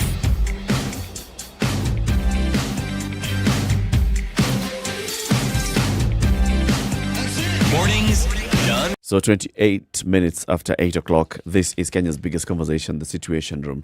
And we are looking at the role of the Deputy Governor. So this is off the back of what we are seeing today. The County Assembly of Nairobi, in the next couple of minutes, is due to go ahead and start the vetting of Anne Mwenda Kananu as the Deputy Governor of Nairobi. That is officially how it's going to be. And then, of course, if they nominate her, if they approve her nomination, she goes on as the Deputy Governor. Then she takes over as Governor because the office of the Governor is vacant. We've also seen news coming out of Nyeri where the Governor of Nyeri, Mr. Kahiga, is saying that he is really having issues with his governor. Remember, Kahiga was elected by the people of Nyeri as Deputy Governor of Nyeri. And then the Governor of Nyeri passed away in an accident, and Kahiga rose to the point of being the governor. And then he nominated Dr. Caroline Karugo as his deputy. She was vetted by the assembly. She became the deputy governor. And now the Governor Kahiga is saying they're not working very well. We have seen the same happening around the country about governors and their deputies talking about what they're experiencing, not having good working relations over and over and over again. If we actually just look at it at the national level, we are having a president and a deputy president who appear not to be working very well. And this has even been confirmed by the president, who says, getting to a second term, I'm working to deliver the agenda that we sold to the people, but I feel like the deputy is already getting impatient. He's already exercising his own ambitions for becoming governor. And CT, as we're going into the break, you're talking about how do you balance that ambition? Because that's what it is. How do you balance the ambition of your core principal here, your deputy, to make sure that they do not usurp the power that you've been given by the people? You know, it's tricky, and it's one of these things that you may think you are able to predict the outcome of, but sometimes you're not. It's not as predictable as it appears. And why do I say this?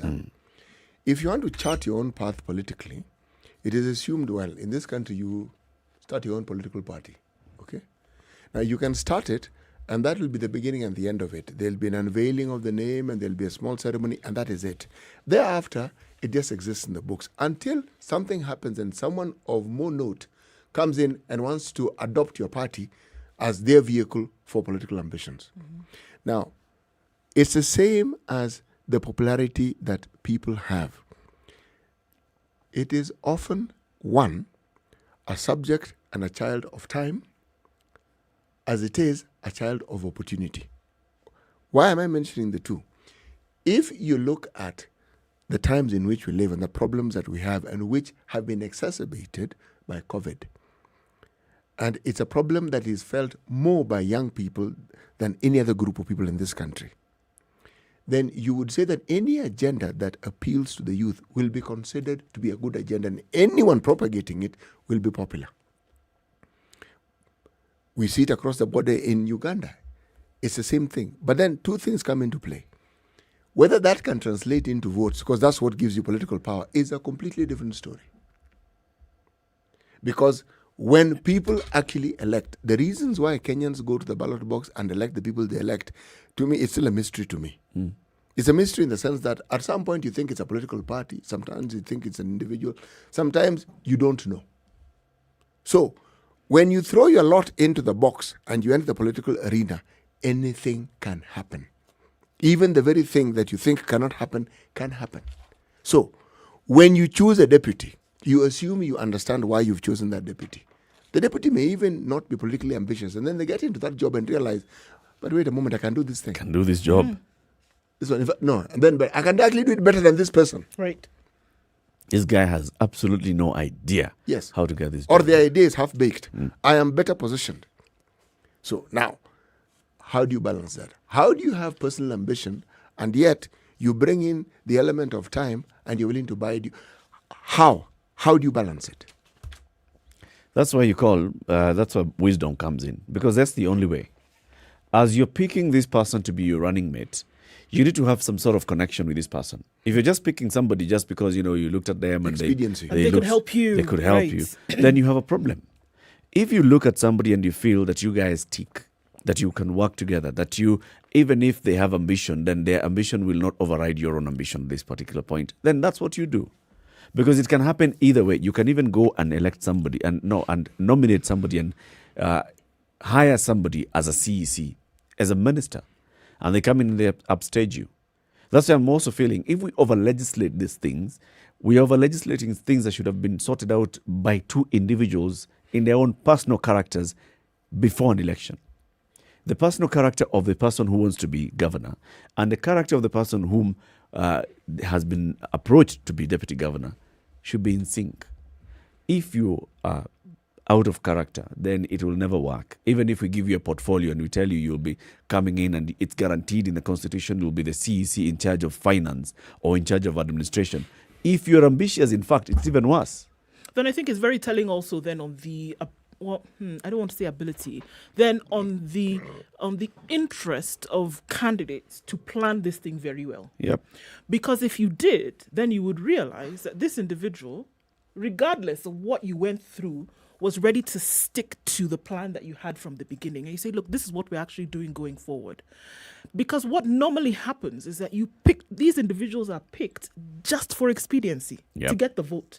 Thereafter, this story is completely forgotten. But let's look at other examples of countries where a deputy is chosen or a running mate is chosen. The vision is established until the end. It's not about let's win the election and then let's get the work done. The vision is established even before the vote is cast, until the very end. In this term, this is what we hope to achieve. So starting out, you're both on the same page. You understand this is what we're actually going to do. And I think if a proper planning mechanism was put in place, because the reason why it would look as if a shoddy job is done in terms of governance is because there's a failure to plan. There's a failure to put these things in place and establish mechanisms for actually getting the job done. And for a lot of people, it's really not about the governorship or leadership. It's about what you can do for yourself as an individual politically in the country. But if this thing started to be looked at as actually elevating the areas over which you have jurisdiction, I think that we would see a better performance. I think we wouldn't see these problems that we're seeing now. Because how do you explain that entire country, save for a few individuals of deputy governors, are feeling this same way? Until you have that there's a clamor for change in the entire constitution to make sure that they're recognized in their position, not just for them, for anybody who's going to come about, then there's a problem. Because it is clear that they're not being chosen to get a job done. They're being chosen to put an individual in a position. And that's got to change. What seems to be clear is that we cannot have this discussion and not talk about the individual traits and personalities involved. Because if you're talking about, say, the governor of Meru, he's a certain type of person. Right. And being that type of person, this is what he has done with his deputy. His understanding of what should happen. If you look at what Mheshimiwa Kabogo has mentioned, same thing. Now, again, this experiment of devolution and the experiment with the governors is an ongoing experiment. Why am I calling it an experiment? Because we set it in place and we're trying to see how it pans out. But it's bringing out the best and the worst in individuals right across board. People who get in that position, and because of the political influence of the party they're in that area, they're in play, but they are not in play for the benefit of their people. And the people's lives don't become better as a result of their position. If anything, it gets worse. So, it's an experience that I think with time, the voter will have to take advantage of in this sense. If they're to learn from it, they will have an idea of what they ought to do. And my take is this. At some point in time, you really need to put party affiliations aside and ask yourself, who is this person that we're actually voting in? You really have to ask that question. Who are they as an individual? This person. Who is this person? You know, it's very odd that in a country like the US, for example, where things like civil liberties are so heavily guarded, that when it comes to the nomination and candidacy of an individual, they go down to where they sneezed at a particular bus stop when they were in high school. They know almost everything about this individual. Why is that? You may see it as pervasive and not honoring their privacy or things like that. But at the end of the day, by the time you're voting for this individual, you know what they did. You know how they behaved. You know what kind of decisions they were likely to make. So you're making this decision based on knowledge and information, not just because you like the way they look or they wore a particular outfit on a certain day when they were standing behind a podium and addressed a crowd. You know who they are, essentially. You enter public life, you become public property. Absolutely. Because what are you doing? You're coming to govern and lead the public who need to know everything about you. And your life will be laid bare. Oh, yeah. Yes. But you say you want to be in a position where you're serving and working for the people.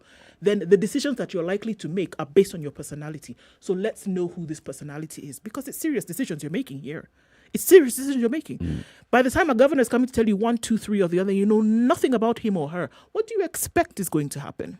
They're going to do what they want with words that you use, willy-nilly make decisions, and you've already chosen, right? So what are you going to do?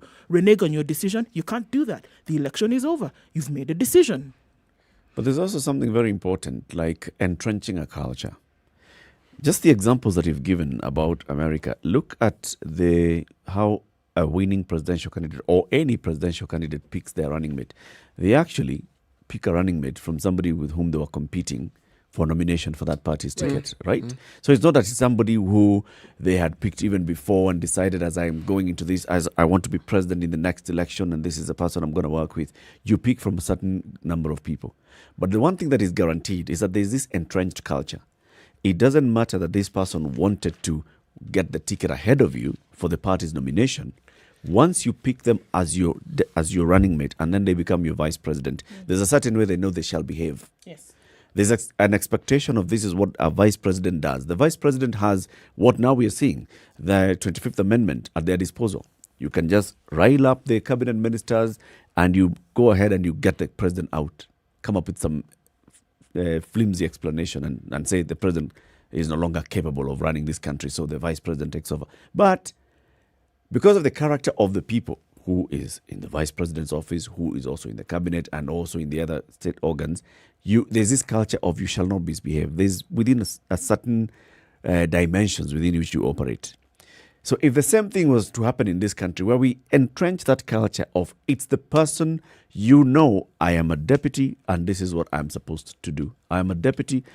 Even if I am ambitious, I will wait my turn. I will not want to become president now. When Obama picks Vice President Joe Biden as Vice President, this person has many, many more years of experience in the Senate. This person has wanted to be president. This person goes in knowing, I understand how this Washington works, my friend. When you are a young boy, I was here. I understand this thing. I am infinitely more qualified to run the affairs of the state than you. But no. You're the boss. I'm the vice. We shall work like that. Knows that. Hillary, with whom he has campaigned against for the nomination, picks her up and gives her a job as Secretary of State. She behaves. I'll wait my turn. In the next term, I will vie. After you've finished your I'll wait. Behavior. This is about character. It's about that culture and character. And we need to get to that point where it is very clear that even if you're picked as a deputy, you know your place and you shall not exhibit this untoward ambition of trying to unseat your governor. And then your governor will be comfortable enough to say, all right, I consult you because of this and the other, and we work together. I can trust you. Problem we're having now is governors don't feel that they can trust their deputies.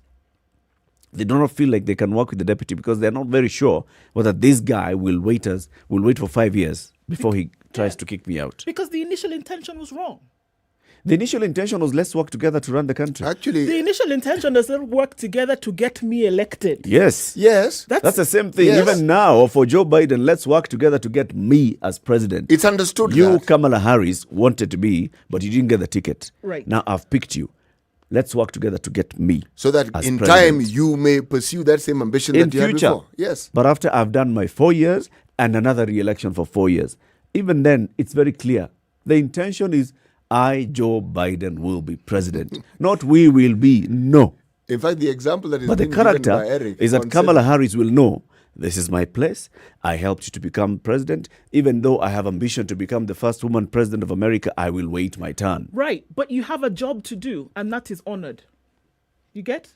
Yes. You also have a job to do. As vice president. Exactly. What you so do you is understand you're that president of the doing Senate. your When job. you're called upon, you will act. But before that, you will sit. You know, the American example is actually potent. In this sense, you look at people like Nixon even, who was even a vice president, wanted to be president the first time, lost. He bided his time, waited, stood again, won. It's something that I think any politician who really wants to ascend to the highest position must. And this idea of patience, this idea of biding your time. Of course, there's the idea of striking when the iron is hot. But if an example is set, because a lot of the activities that are related to the deputy, unfortunately, have been interpreted as A, disrespecting his boss and being overambitious and showing his boss in a negative light. It has been interpreted that way. Now, there are those who will interpret it differently. But if you look at the power of example, then you would say anyone who is in a position of power like the governor looks at what's happening on the national scale and says, okay, ambition is good. And you cannot be in politics if you're not ambitious. You get to where you are because you're ambitious. And that is why you want to ascend to these positions. However, Eric, as you correctly put it, there are certain nuances that you must, and dictates that you must abide by. Otherwise, you will burn out even before you ascend to the seat that you actually want to. Yes. So chill. Take a chill pill. 1 times 3 preferably before meals with lots of water. Why but in this case, if you look at Kenya, we're not looking at deputies who, in their term, are looking to unseat the governor. Hold on. We're looking at deputies who are not even recognized in terms of a job to be done. Why? Because their usefulness has passed. This is what I'm saying. It was just to get them in that position as governor. Thereafter, what are you doing? And that's why I'm saying, for the time at least that you are there, have a constitutionally established role and responsibility even when you're in that position. Because then we have the problem that we're seeing now. Yeah, can you imagine people are being paid and they're still asking for, please give us something to do. We don't have anything to do. You know, this is the second cycle of this governorship that we're talking about. Yeah. Okay.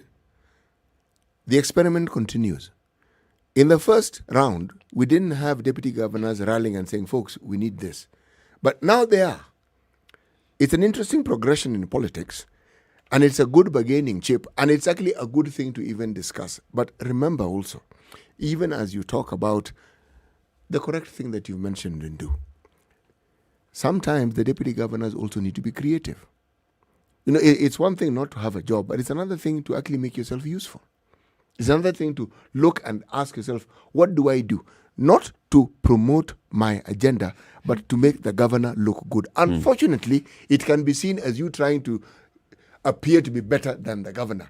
Well, if that is what the governor interprets as that, so be it. However, this Kenyan notion of certain things must be given to you. It's the Serikali's idea or Serikali nipe at a higher level, okay?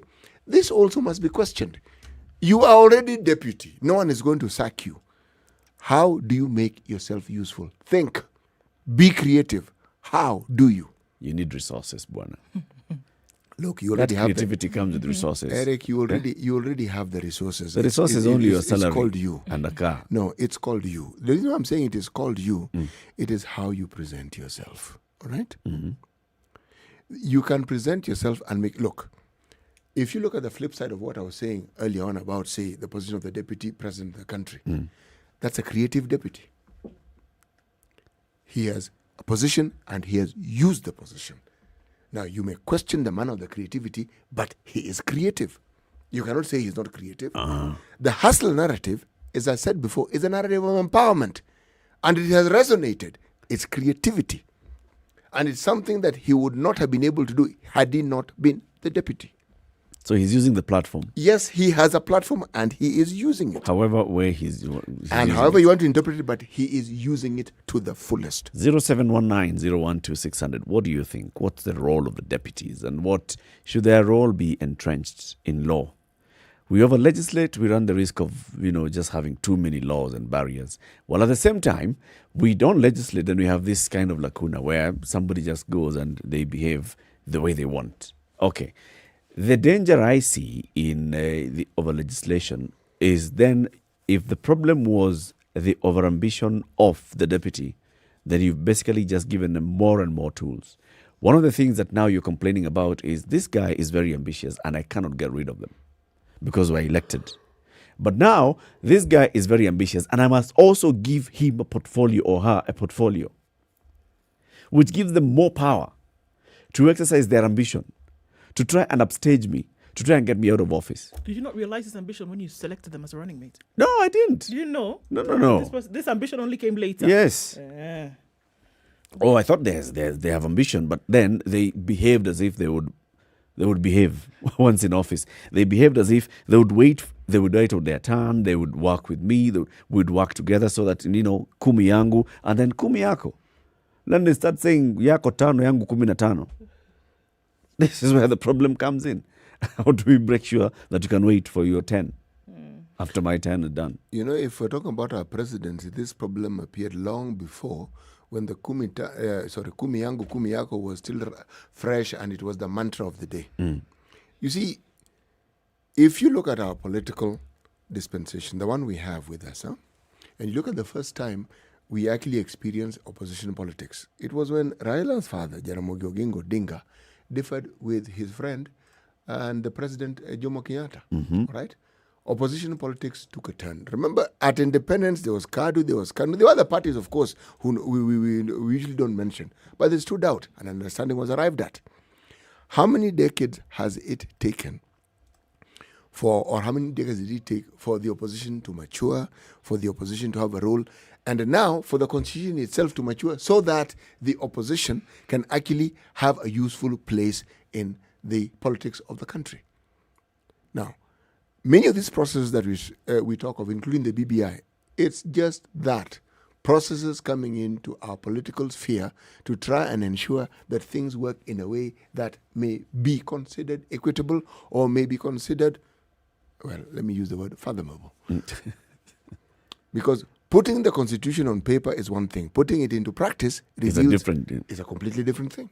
And it reveals many things that you wouldn't have known if you didn't put it into practice. Character comes Yes. in. Did we know that governors would be what they are? No, we didn't. We thought it's a wonderful thing. Mhm. It's an opportunity for resources to actually get to the people. But in many cases, it gets to the representative of the people. The people are still waiting for it to get They got there and they realized the kind of power that they have. And the kind of monies. And the kind of money at that their are actually disposal. available. Mind-boggling amounts. So, we didn't know. But we now know. And we see it with greater clarity. So the political, the constitutional moment that people speak of, I think it's as we, the citizens, get to understand our constitution more and more, and as we understand the operationalization. See, I got the word today. As we get it to, and I'm not repeating it, I might actually mix it. As we get it and we get to understand it more and more. These things, much as they may be tumultuous and they cause a lot of debate, they are not necessarily bad things. They're good. They're good for us. So we'll keep our eyes and ears out for what's going to happen. Within the next hour or so, Justice Anthony Murima is expected to give a ruling on a case filed by activist Okiya Omtata, where Okiya Omtata wants the County Assembly of Nairobi barred and blocked from vetting Deputy Governor nominee Anne Kananu Mwenda. Okay? Today is also the day when the County Assembly is scheduled within the next hour to start the vetting process for Anne Kananu Mwenda. Anne Kananu Mwenda, if she goes through that process, she will be passed as Deputy Governor, and then she'll take over as Governor of Nairobi County. So what happens next? So we'll be telling you as we proceed with this conversation. Time for us to say goodbye to our audience on KTN Home. Thank you very much for tuning into the show from 7 to 9. This show, The Situation Room, broadcasts on Spice FM every weekday morning, 6 a.m. to 10 a.m. Every weekday morning, you have me, Eric Latif. We have CT Muga and Nduoko.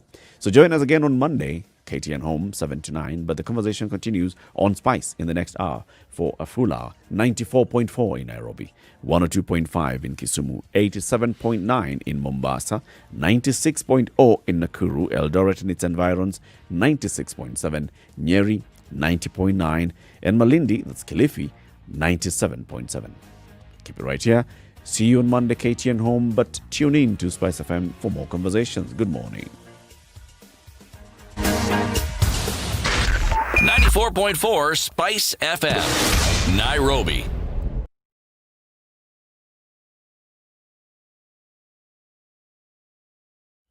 Okay, so deputy goes in, deputy starts expressing ambition, deputy or governor gets, very wary of their deputy and they don't want to work with their deputy. And so here we are. And not just the deputy governor, but also deputy president. We're in a case where the president and the deputy president seem to be, and it's very clear to very many observers, that there's an issue. There are cracks here. We can blame Raila Odinga and the handshake all we want, but the issue is between the president and his deputy. And maybe the president actually acted very quick on going for the handshake without involving his deputy because he wanted some insurance. He had seen the ambition of the deputy in the first term. Maybe he had seen the signs that this is what the deputy is likely to do in the next second term. I'm not going to be able to work with him. And because he'll be able to command a certain number of people here, and the opposition guys will be sitting out there and cheering, I will be in a weak position. Maybe this was one of the reasons why Uhuru Kenyatta decided it's okay. I will go and sit down with Raila Odinga. We'll sit for 1 hour just sipping our tea and looking at one another until we get to a point where we talk and agree to shake hands, which is what they did. And that's where we are. Eric, these intergalactic travels are really good.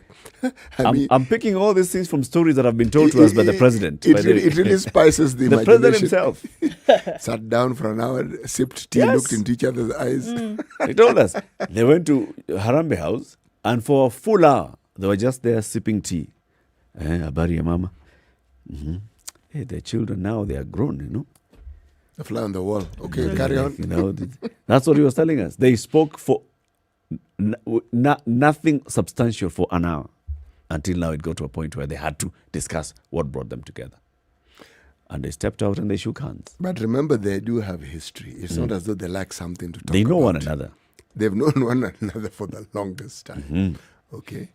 And it isn't as though the families do not have ties. They do. You know, the thing about politics and the influence it has in everyday life, it's something that must be understood for what it is, not what we'd like it to be. Okay? You cannot have a situation like the one we have in the country with all these balls in the air. You have COVID in the air, you have counties in the air, you have a health crisis in the air, you have... You cannot have all these things happening, and yet you don't seek to find a common ground that can bring about an atmosphere of peace within which you can actually function. Because if all these things are in the air and there's destruction that is being brought about by differences being aired and things are going out of sync, whatever situation you have will not get better. They'll get worse because you will not have a platform, a quiet, peaceful platform from which to make the sort of decisions that would help bring about the changes that you want. So, here we are. Indeed, here we are. Here we are. So we're going into the next hour. We want to find out what's happening in Uganda, the latest from Uganda, and then have more and more conversations. And we'll keep our ear on the ground as to what is happening at the High Court in Nairobi, and then what is happening in the County Assembly of Nairobi. Are we going to have the nomination of Anne Kananu Mwenda going ahead in the Assembly? Are we likely to have the people of Nairobi getting an opportunity to pick their next governor, even if it's for just 1 year? If all these court judgments stand, all these court rulings stand, where we are postponing, we are barring the Electoral Commission from conducting or even declaring the date of a by-election, and yet we have a date in law that says within X number of days there shall be a by-election. So what happens? What if we actually go all the way past the 60 days? With court case after court case, with court injunction after court injunction, then what happens? Come March, does IEBC have any legal mandate to call an election? Say stop this? Or can the court then come and tell the IEBC, all right, now we give you now 60 days? What happens after that? Those are very many big questions that we need to ask ourselves, because it's still not very clear, right? And the conversation about the deputy governors as well still continues. It's still something that we must have. And what is it that we need to see in the position of deputy governors? Okay. So, Uganda, here we come in the next hour. We want to find out exactly what has happened overnight. We know what was happening yesterday during the day. If you follow the various observers and players and actors in that particular campaign, Bobi Wine was saying, yes, don't worry, we're headed to victory. We shall win this. Saa mbili asubuhi. And he was talking about it saa mbili ya usiku, but it doesn't matter. We asked the question yesterday, who would you vote for if you are the one voting in Uganda? A number of people who are, participating in our poll, and over 90% said Bobi Wine. But those ones are not registered voters in Uganda. So, well, maybe some, because the poll was not basically just being held for Kenyans. Even if some Ugandans also participated in that, 90% of those who responded to our poll said they would vote for Bobi Wine. Keep it right here for more conversations in the next hour. It's 9 o'clock.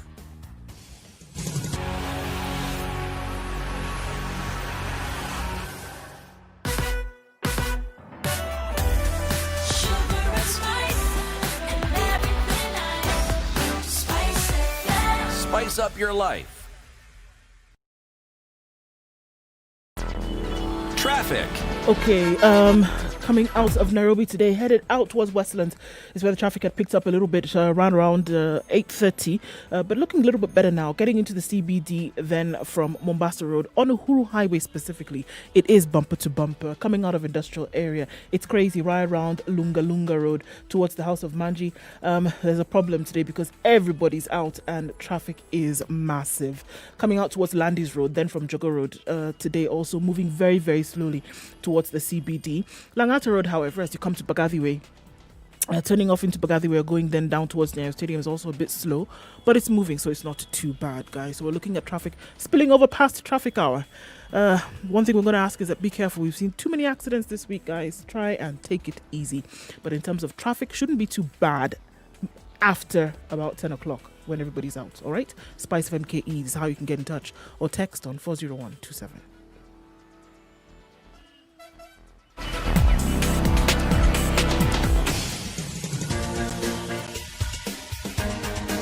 This is The Situation Room, the home of hard-hitting political commentary and penetrating insights about the state of the nation. This is a talk radio experience like no other. The Situation Room, a place for hard truths, debates, and elevated conversations. The Situation Room, witty, political, engaging, deep, controversial. In the room, we have C.T. Muga, researcher, academic, seasoned political observer, a fountain of wisdom in these politically uncertain times. Ndu Oko, Nigerian by birth, Kenyan by choice, communications expert, Pan-Africanist, a truth seeker and believer in people power, and Eric Latif, agent provocateur, the man in the chair, seasoned journalist, news hound, a man who believes in punching up, not down. This is The Situation 2 Room. minutes after the 9. only way to Let's begin the hour with the day's proverb.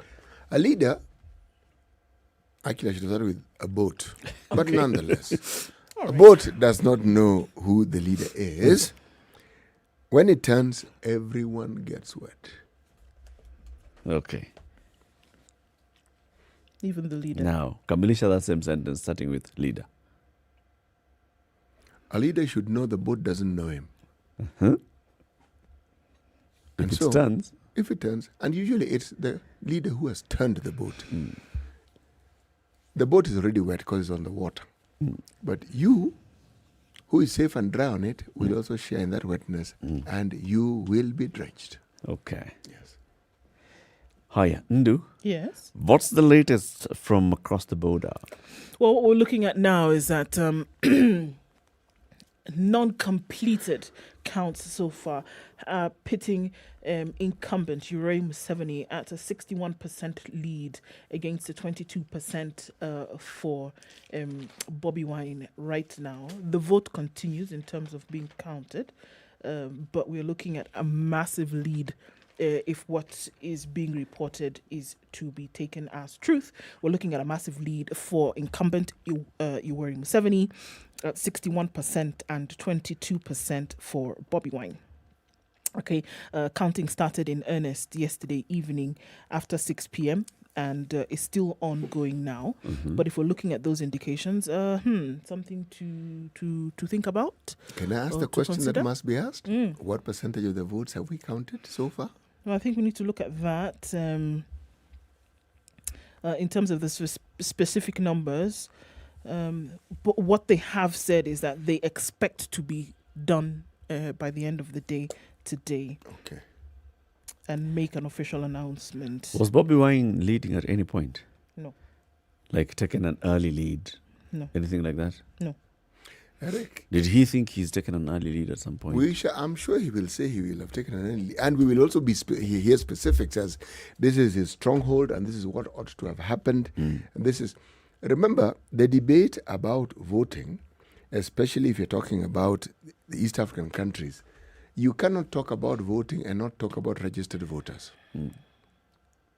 And sometimes the people who follow you and the people who necessarily seem to be your supporters may not necessarily all be registered voters.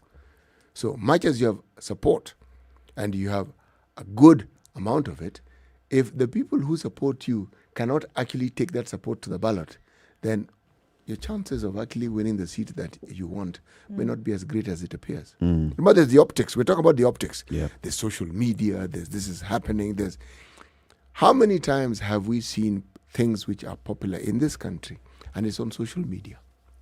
And then when you say social media, then you're going to ask the question, okay, fine. What population of this country, what is the number of people who are actually active on social media? Question one. Question number two, in the event of a vote being called, how many of these people are able to vote? And okay, question number three, how many of them are registered voters? And you'll find for each of these questions, the answer will be interesting to actually contemplate. Yes. At about midnight, Bobi Wine tweeted, "Hello Uganda, despite the widespread fraud and violence experienced across the country earlier today, the picture still looks good. Thank you, Uganda, for turning up and voting in record numbers. The challenge now is for Mr. Byabakama and the Electoral Commission to declare the will of the people." So that's why I was asking, had this man taken an early lead at some point? Because by the time he's firing out this tweet at midnight and saying a picture looks good, now we hope that the Electoral Commission shall uphold the will of the people, it can't have been with 60%. But it's the same versus rhetoric 20%. we had across the border in Tanzania. When the leader of the opposition, who was also vying for the presidency, would make similar statements. But when we talked to one Mr. Mwenda, a journalist in Uganda, there's something he mentioned that I must paraphrase and repeat now. He said that Bobi Wine's supporters believe they have already won the election. Why they believe they have already won, I didn't fully understand. It wasn't fully explained, but they believe. They believe they are many, they believe they are popular. But then let's go back again to popularity based on social media. Are we saying that there's a strong social media presence in the rural areas or with the vast majority of the voting population of Uganda? Because if that question can be answered, then it will be a lot easier to answer the proclamation or respond to the proclamation that Bobi Wine mentioned in his tweet. Well, there's a perceived belief, there's a perceived reality, and then there's the actual reality. The actual reality. I mean, and you can see that the resolve has always been very strong from his part. That was one of two things: that they would win and be declared winners, or they would win with the thought that that the declared winner would be Museveni, with the belief that there was rigging that took place. So either way, they won.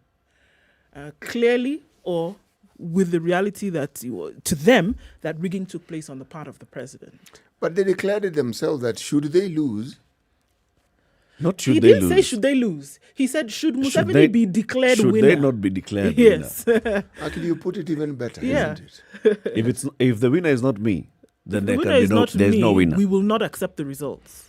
Okay. So I think. So you see, the loss doesn't ever come to play for them. They're not. There's no loss. So Mr. Mwenda did have a point, didn't he? Yes. And he is supported by utterances by the very, very same people who support Bobi Wine. It's interesting because as Museveni cast his vote yesterday, he said, and he was asked, "Are you again saying that whatever results then are presented that you will accept?" And what did he say? Absolutely, so long as there are no mistakes. Okay? Yep. So you can see both sides saying here very clearly. Yep. You can say that somebody else has won, but I'm telling you that if it's not us, you're wrong. Somebody else is saying, okay, you can give If you whatever don't make any results that you want, mistakes. so long as there are no mistakes. And mistakes, again, up to perception. I can tell you that I believe what you've done is a mistake. Now that one we will not accept. You know, that sentiment has been echoed right across the centuries. It is said that one Ford, of the Ford company and the Model T Ford, when asked about the various colors of the vehicle, he said, yes, you can have any color you want so long as it's black. Exactly. I'll accept the results. So Pick long as your you don't color. make mistakes. Yes, pick your color, whatever you want. Yes, so long as it's black, it's okay. It's okay. Go with it. So let's keep observing and seeing what happens in Uganda. Like we've been told by various commentators, the likelihood is that tomorrow at some point, the Electoral Commission then comes out to declare the winner of this presidential election. And then after that, now we see what gives. Will Mr. Chagulanyi feel that he has won fairly, or will Mr. Chagulanyi feel that he has lost fairly? Similar questions will be asked of Yoweri Museveni. Will Yoweri Museveni feel that he has won fairly, or will he feel that he has lost fairly? And then what happens after that? It's a big conversation, right? Yep. It is a very interesting conversation, and it's a conversation that we keep having on this continent. Yes. But notably, with the passing of time, the conversations do change. And you see things that you wouldn't. Who would have thought that if the opposition won in Malawi, that those who had been the incumbents would say, yes, we are willing to accept that position. But they did. So, even as we talk about the status quo, we also talk about the changes that keep occurring. Yes. Okay. So yesterday we asked about this push to impeach the deputy president that has been launched by ANC. It has been supported by some people who say, in fact, he should resign, this, that, and the other. We now see the interview granted to the Standard by the former Chief Justice David Maraga, who says, there are enough reasons for impeachment of President Uhuru Kenyatta. He says, we are a constitutional democracy governed by the rule of law. Sadly, the president who derives his power from the very constitution he is violating is not leading by example. If he was in another region, he would be impeached because he has disregarded the constitution. How many incidences, or which incidences are these that you think the president has disregarded the constitution, not disregarded some roadside declaration or words, or the constitution itself? What are these instances? So yes, there have been court orders that have come from the court. Disregard of court orders by the executive will be grounds for the president's impeachment in functioning states.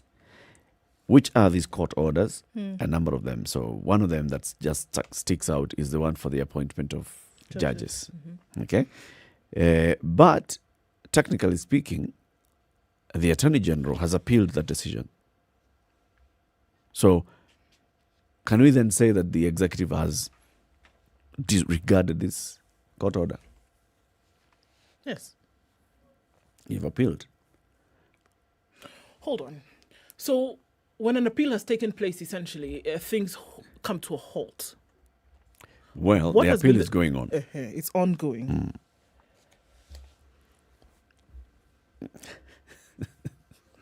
So when an appeal is ongoing, things are the matter halted. has actually gone to High Court and then Court of Appeals. But But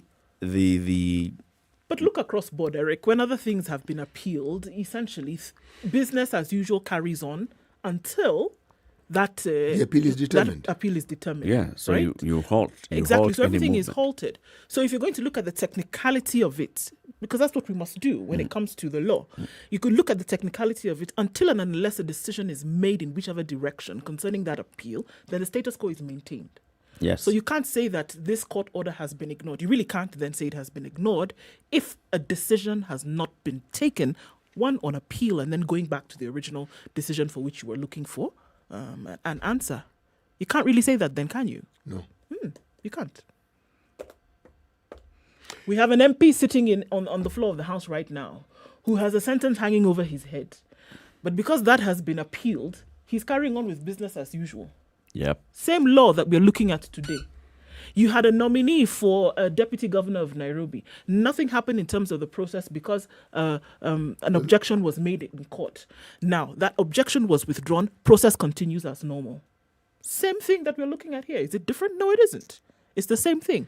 So you will just assume that the status quo is maintained because it is now before a judge. And until he makes a determination, the status quo is maintained. And if he makes a determination, it can be appealed. That too. And if it's appealed, we'll continue. Until final Supreme Court.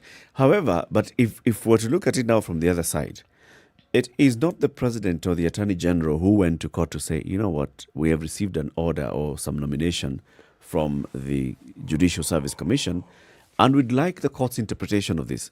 It's not the executive that started this process. The process was started by somebody else in court. Until then, there was total and absolute silence from the executive. on the particular matter until the matter was taken to court by others. And that's when the president goes to tell the court, you know what, I received some certain intelligence against some certain individuals, and that's why I was not taking action. But you are not the one who said that. If you look at it practically and the way we're saying, maadili, good manners, why didn't you act? Why didn't you do then what you're supposed to do? Respond to the JSC and say, unfortunately, I cannot go ahead with what you've presented before me because I have this and these other reservations based on the powers that have been given to me by the Constitution. Did that not come out? Nope. No, it didn't come. How did the information that certain candidates on that list then were, frowned upon? How did that information come out? It came out in court because other quarters took this matter before court to challenge the president to follow the nomination from the Judicial Service Commission. And in response, the chief of staff, not the chief of staff, the head of public service signed an affidavit saying this is why the president did not act. That is the first time that a response was given. Before that, the president was acting as if it's, well, I don't have to answer you, essentially. And that is open to a lot of interpretations. Eh? Is that disregarding the Constitution? Is that saying that, what you're doing, you've basically gone against the Constitution? Actually, it is. Yeah, gee, man. It's difficult. Yes, but yes, okay. My understanding of these matters as per the readings and from what I have heard, it is. And it isn't the only incident. You see, the thing is, it's a discussion that, should we say, has been mentioned, but it's more in whispers than in actual debate. Okay? And when the immediate former Chief Justice brings it up, it then opens up, should we say, a whole new discussion. And you're asking the question, okay, the threshold for impeachment, because that's really what he's saying. And he's saying it was reached. Yep. But even if it was reached, somebody has to want to impeach the president. Yep. And that threshold doesn't seem to be very high, no? Okay, and I say that because... High? Yeah. How high must it be? This is what I'm saying. It doesn't need to be very high. Look, by virtue of the fact that you said this is what we're looking for, and I can only come to your seat, and you're mandated by the Constitution to do certain things, right? We've come to you with a list, and we said this needs to be done in order for us to expend our duties. Yes? Now, it is only you who can do it. We've gone through the vetting. We've done what we needed to do. This is the number of people that we needed to hire. Here is the list. Essentially, what we're looking for was your assent. It didn't happen. You didn't talk to us. You just decided to keep quiet. We only heard information about the reason why you would not from other quarters, and this is when people were pressed to go to court. On that alone, without even bringing anything else, you have gone against the Constitution, right? On that alone. Nobody's asking for 10 reasons. This one in the non-appointment is enough for us to say, well, you know what then? You're unfit for this position because you didn't do this job. Even another one. So once he has received this advisory from the Chief Justice, did he acknowledge? Did he write back to him and say, okay, I have received it, I'll take it into advisement as per the powers granted me by the Constitution? Is that good manners? It may not be unconstitutional, but is it in good practice of the furtherance of what the Constitution wants to? Just acknowledge me or acknowledge this. Acknowledge this. Let's take a break. 19 minutes after 9. Let's see what's the weather looks like, especially in Kampala, Uganda, and then we continue the conversation. 0719-012-600. Former CJ Justice Maraga says, in his opinion, there's grounds to impeach the President of the Republic of Kenya because he has disregarded the Constitution on not one, not two, on several occasions. Do you agree with former CJ Maraga? Let us know, 0719-012-600. Spice FM. Hey, it's getting hot in here. The media has greatly contributed to the moral rot that we experience in this country. I remember a senior politician telling me, point blank, nobody steals in the field, it's stolen in the granary. So my friend, if you're going to win an election, jipange kwa granary. I think we are suffering from Stockholm Syndrome. Our violator and abuser is also our redeemer in our mind. The whole political class, the whole political institution is rotten. It is based on ideals that cannot progress our country forward. This is the Situation Room, the only way to start your day. All right, let's look through it. Nairobi is mostly sunny this morning at 17 degrees. We'll go to a high of 26 today. Come back down to lows of 14. Nyeri is mostly sunny at 17, highs of 23 and lows of 13. Looking cloudy in Nakuru at the moment at 21, highs of 27 and lows of 14. Eldoret is 21 and mostly cloudy, highs of 25 and lows of 12. Light rain in Kisumu this morning in only some parts at 21. We'll see highs of 27 and lows of 18. It's mostly cloudy in Kakamega at 21, highs of 28 and lows of 15. Partly sunny conditions in Mombasa at 27, highs of 32 and lows of 24. Same thing in Malindi, partly sunny conditions at 27. It's mostly cloudy in Kampala at 20, highs of 25 and lows of 18. Dar es Salaam is partly sunny with highs of 32 and lows of 25. Cloudy conditions in Johannesburg at 19 degrees, highs of 24 and lows of 17. It's sunny in Lagos now at 24, highs of 33 and lows of 24. Cloudy conditions in Kinshasa 23, highs of 34 and lows of 23. A little bit warmer in Beijing now at 2 degrees. Still lows of 11, minus 11 today, and highs of 3. It's cloudy in Paris at 2, highs of 5 and lows of -1, and cloudy in London at 2, highs of 6. Come back down to lows of 2. New York now welcomes Friday with partly cloudy skies at 6, going to highs of 8 and back down to lows of 6.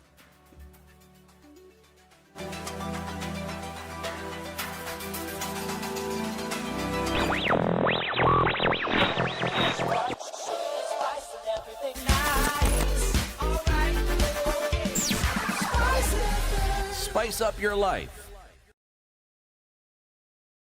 Mature, intelligent talk every morning. Spice up yourself.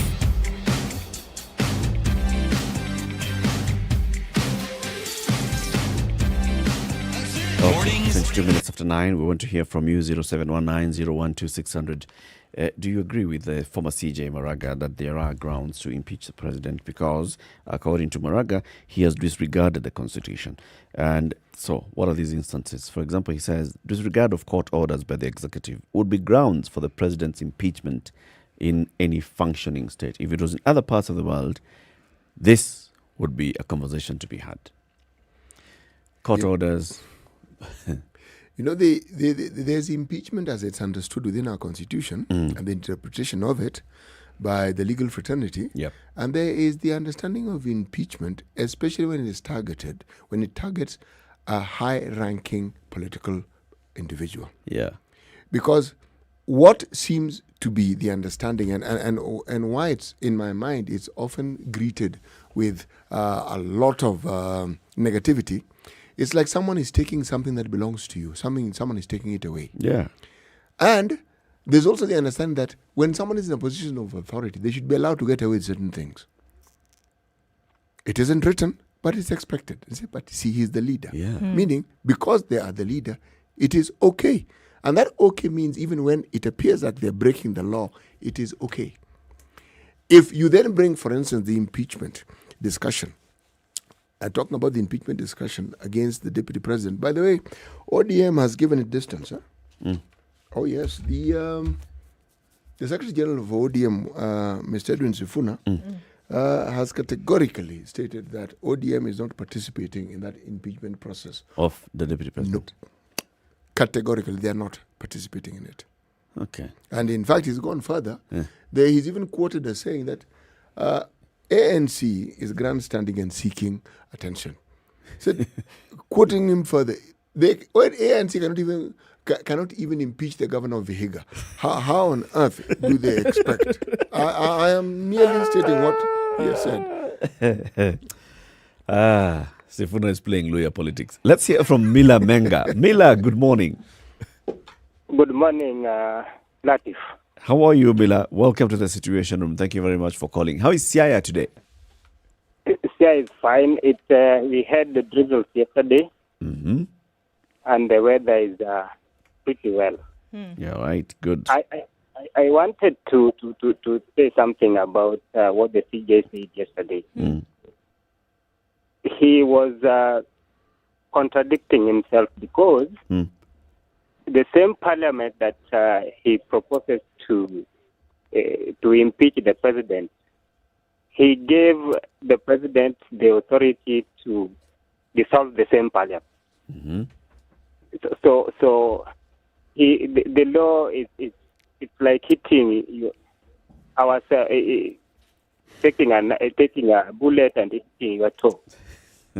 It is the president has the powers now to dissolve the parliament. Yeah. How can they impeach the president? But again, going back to the discussion that you were having before about the deputy, the deputies, the deputy president, the deputy governor. I feel that the deputies already have a portfolio. When you are deputying somebody, you already have a portfolio. You, as the chair of the team that you have on radio today, Yep. I don't see anybody competing with you in your chair. Now we have deputy governors who are competing with their bosses, and that is where the problem is. They have a portfolio. The portfolio of deputizing is too big. Look at a basic primary school, for example. There is a head teacher and the deputy head teacher. Who says that the head teacher must tell the deputy president, the deputy teacher, what he has to do? Give them the Dean of Discipline portfolio. Dean of Studies. What? Give the deputy Dean of Studies or Discipline Master. But that is automatic. That is automatic. You know, you cannot be. This is a question. No, it is not even a question of ambition. It is a question of ego. These people are too egocentric. They want to take power before their time reaches, and then they start messing up with their bosses. And I don't know where they get this from, because even the basic law of 48 rules of power, you don't outshine your master. These are people who want to outshine their master. And on the issue of Anne, I think it is a done deal. The lady is going to be the governor of Nairobi. and we need not to worry, because NMS is already there. They are working. Why do we need to mess up with the people of Nairobi, go back to elections? There will be a lot of... And you know, if you stay in Nairobi, and you know how it will be messy when people go and start voting again. And we are only winning with 1 year. Okay. Thank you very much, Mila. Thank you. Have a lovely day. 0719-012-600. CJ Maraga has spoken. He's spoken about the strange phone calls that he was receiving while discharging his duties, and also talks about the executive's defiance of court orders. And he says, this is not good. This is not good for a constitutional democracy such as ours. And he says, especially when that defiance of a court order is on an order that is given directly to the president, and then the president has defied that court order, those are grounds for impeaching the president. And we ask you, what do you make of what the CJ is saying? So someone else has said that, you know what, all these things that the CJ is speaking about now, he should have said this while he was in office, especially given the president's flagrant abuse of the Constitution. Lawless leaders don't respond to press statements. The CJ did not get it then, he doesn't get it now.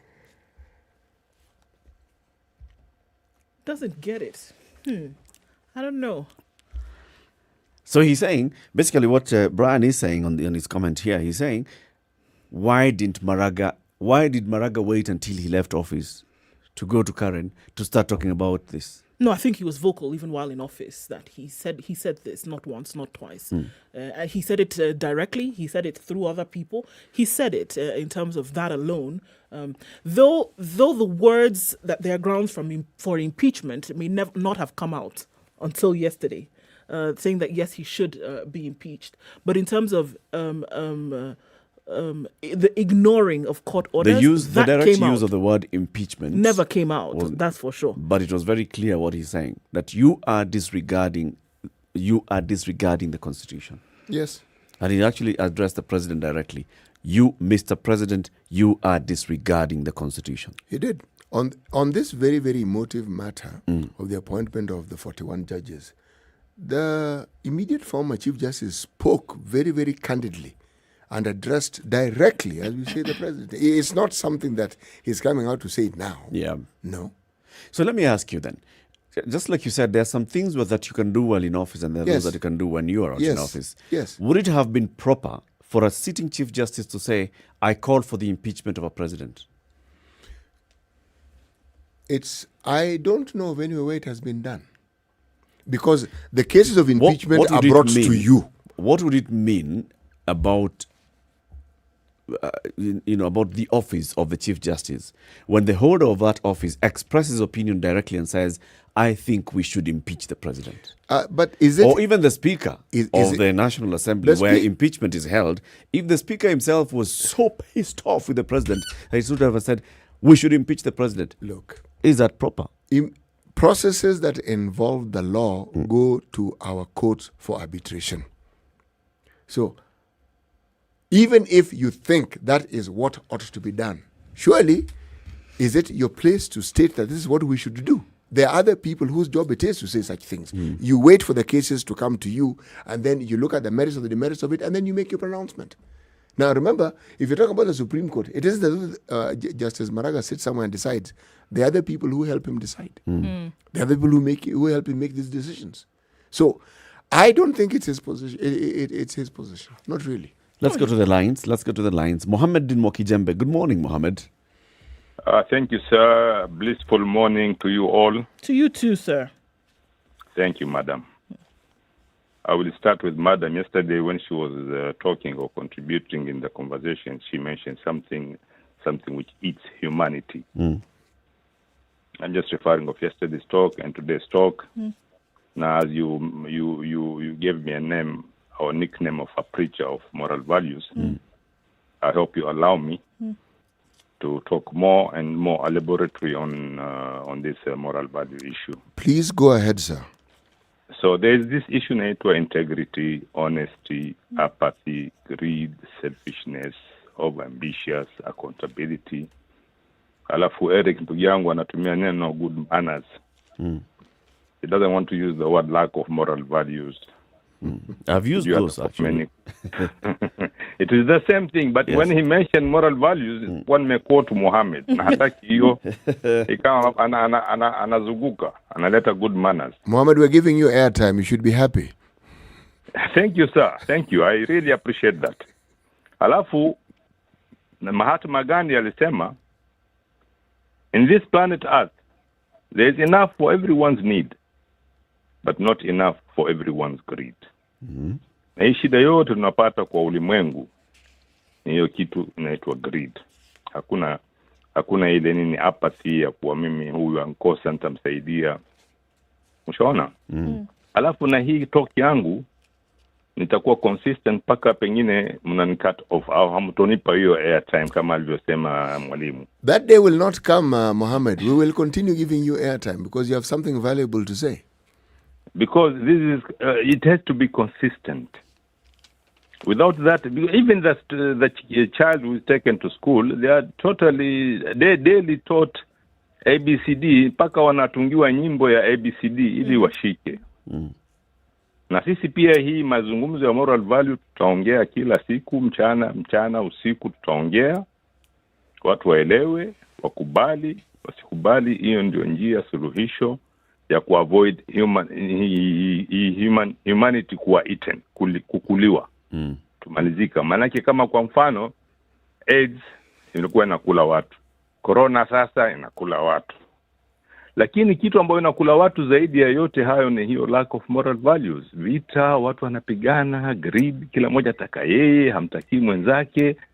We are dying more or we are being finished more because of lack of moral values. Really? Now, what is surprising me, if HO, which is a department of United Nations, and we have other departments on trade, on humanity, and all other departments, UNESCO, UNCTAD, I don't know what, there are many departments within United Nations. If they have the muscle and the ability and the time to come up with ideas on how we control AIDS and how we control corona, can they come up with a system to inculcate moral values in school syllabuses? People study from childhood up to universities, up to whatever level it can take them. Though it would be long term, but it's the only. Lazima kuanza mahali. Actually, even the department of the UN that should take this up is the one that's in charge of education, UNESCO. Yeah, on UNESCO. How can I reach them? I want to suggest to them such ideas, if maybe they are forgotten. Will you help me how to reach maybe Mr. Excellency President Kenyatta naye asikie na yeye pia jaribu upande wake. Show hii anasikia. Anasikia, mimi napendelea asikize na hiyo bidii yake yote ataka kukomesha ufisadi na maadili mema. Aanzishe hii project ya moral education. Moral education on moral values. We will keep talking about it until everybody hears about it. Thank you very much, Mohammed. Thank you, sir. Asante sana. Sami in Nakuru, good morning. Good morning. How are you today, Sami? Fine, thank you. How are you all? Good, We're thanks. Well. 3 days ago, Maraga tweeted and said, today is my last day in my office. I thank God for fighting my battles and guiding me to this moment. That is the Chief Justice of the Republic of Kenya. So you can think the number of battles that this dude has been fighting. He has come boldly saying that the president should dissolve the parliament. Nothing happened. He was criticized here and there. So this tells us that we have a long way to attain the democracy that we want. But I can assure you a time is coming that the Constitution of Kenya is going to be respected. If you have watched everything that is unfolding in America right now, you cannot think the same Trump who has been talking trash some times back is the one now talking about the rule of law. And I can guarantee you they're going to sue Trump in the rest of everything that is happening. You can see even the Republicans themselves are saying, no, we have to respect the rule of law. And that is the point that is going to come to this country, that we have a president who is going to respect the rule of law. Right now, so many people's MPs and leaders are not talking because you talk this, something else comes up, and you're out. But a time is going to come. We are going to have a few Maragas of this country that is going to speak boldly and say, this is this is that. Yes, but the time is coming. One day, one time. Yes. Verily, verily, I say unto thee. Yes. Wow. Yes. It didn't take too long. Did you ever imagine in some times back during the Moi era, if Maraga spoke one day and said, Mr. President, this is wrong, will he be there today? But right now, we're able to mock the president, we're able to do this, we're able to tell the president this is wrong, this is right. Like I was telling a friend of mine, this is what President said the other day, that this is not about two tribes. We can also substitute about the tribe. But we have also forgotten that thing is going to haunt him one time, now or later. Yes. How would it haunt him? I'd like to know. Okay. You know, this thing is going to be, history repeats itself. So their children or their great-grandchildren is going to come up and say, okay, I need to vie for this seat. What do you think the people are going to pull? The internet does not forget. They're going to pull what the grandfather said. Yes? And it's going to work against them or for them. But would it haunt him if what he said was actually true, or it has a basis in truth, or there's evidence to support what he's saying? It is the basis in truth. And that is what we are saying. As someone else is going to come, who is going to respect the rule of law. A president who is going to come and to prove to the country that the President Uhuru Kenyatta failed in one way or another. Yes? So this is the way to go. Sami, one thing that I assure you, since it's in a moment of assurance, is there is no president who will come to this country who will not fail at some point or the other. It's the human thing. And that's why we have all these institutions to try and ensure that where there's failure, there is a way in which it can be rectified, or there is a balance. But so long as human beings are our presidents, they will make mistakes. They will make mistakes. Yes. But that's what I was saying. If you have a few Maragas of this country, yes, we have a few Mbaragas of the judiciary. People were going to stand for the truth and say this is this. Point make a wonderful point made. Thank you. Thank you. Sawa, asante sana. Jami, have a good day. 0719-012-600. Let's see what's happening on the roads. And then we take more of your calls and more of your opinions on this particular matter. CJ Maraga thinks that the executive has really been flouting the law, and especially the president has disregarded the constitution. If it was in another country, this president would be impeached. Have you seen them? Am I lying? Yes, it's a very nice outfit, I must say. Good Thank job. you. Asante sana. The compliment is well received. Good morning and thank you. Everyone in Wasingishu was asking me, what channel is Spice FM? 96.7. Tell them that, right? Yes, now they know. Thank you. It's a pleasure to be here. Pleasure to have you. What a beautiful studio, my friend. I've been to other radio stations, but I've never seen anything like this. Thank you, and it's very nice to be in a modern studio. Absolutely brilliant. And I have to say, it's a very cool ambiance here in your radio room. Just for our listeners, I think it is below zero in this room here. Very Swiss temperatures. Okay, so better in some areas now. Coming off Jogo Road, not too bad. Going via Landis Road out into the CBD, that's cleared up a bit. Uhuru Highway, however, from Nyeri Stadium into the CBD is still clogged up some. Coming out of Mombasa Road also is moving slowly. Not the bumper to bumper situation that we saw earlier. Outbound of the city of Nairobi generally, however, it's moving a little bit slower than normal. But it is Friday, so there's a mass exodus as usual. We'll keep an eye on things through the day. It shouldn't be too painful moving forward, no? Spice FMKE, don't forget that's how you can keep in touch throughout the day, or you can text on 40127.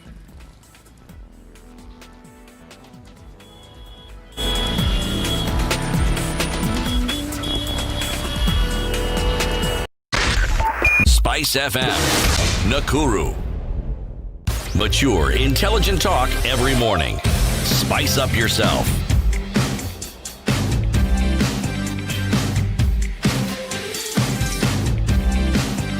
Mornings done right. 94.4 Spice FM, Nairobi. To 10. So the conversation continues right here on Spice FM. 0719-012-600. That's 0719-012-600. Number of issues here coming up. The CJ saying, former CJ saying that maybe the issue of impeachment of the president should be considered. And then there's the feedback of, okay, why is he speaking now? Why now? You were in office. You could have come out directly those days and said that. No. Yeah, there's some safety. Well, the perception would be there would be some safety for you to say this when you're out of office. Because then, while he was in office, he would not have been able to say it in this manner. It's like taking a position before the matter has reached the courts and before it has been determined. Surely. And he was the head and the president. No, he couldn't have. And then also, you say something like that, it's almost as if you're feeding then ideas into the minds of people then who would be potential movers, because this is what has to happen. Someone of his seat would not be able to say, well, I make the decision, where it would come to his desk again for the impeachment of the same individual for which you're suggesting. I have given you the outcome of what you may want to propose. Yeah. So just say it. How would he have been able to say this? Yeah. He is the head of the institution that would essentially... Well, impeachment would happen. Such a determination. Impeachment would happen in the National Assembly unless now the president goes again to appeal that particular decision. Where now Chief Justice sits. Have we ever seen? But I'm the one who said you should leave. Eric, have we ever seen a situation in this country where an impeachment process is just accepted and people say it's okay, I've been impeached, thank you very much, it's all right. No. We have a governor who has fought his way through the courts and overturned those very same impeachments. Right. Yes. Let's hear from Maloa in Magarini. Maloa, good morning. Good morning to you. How are you today, Maloa? Happy New Year. I'm fine, thank you. I can hear you loud and clear. Safi kabisa.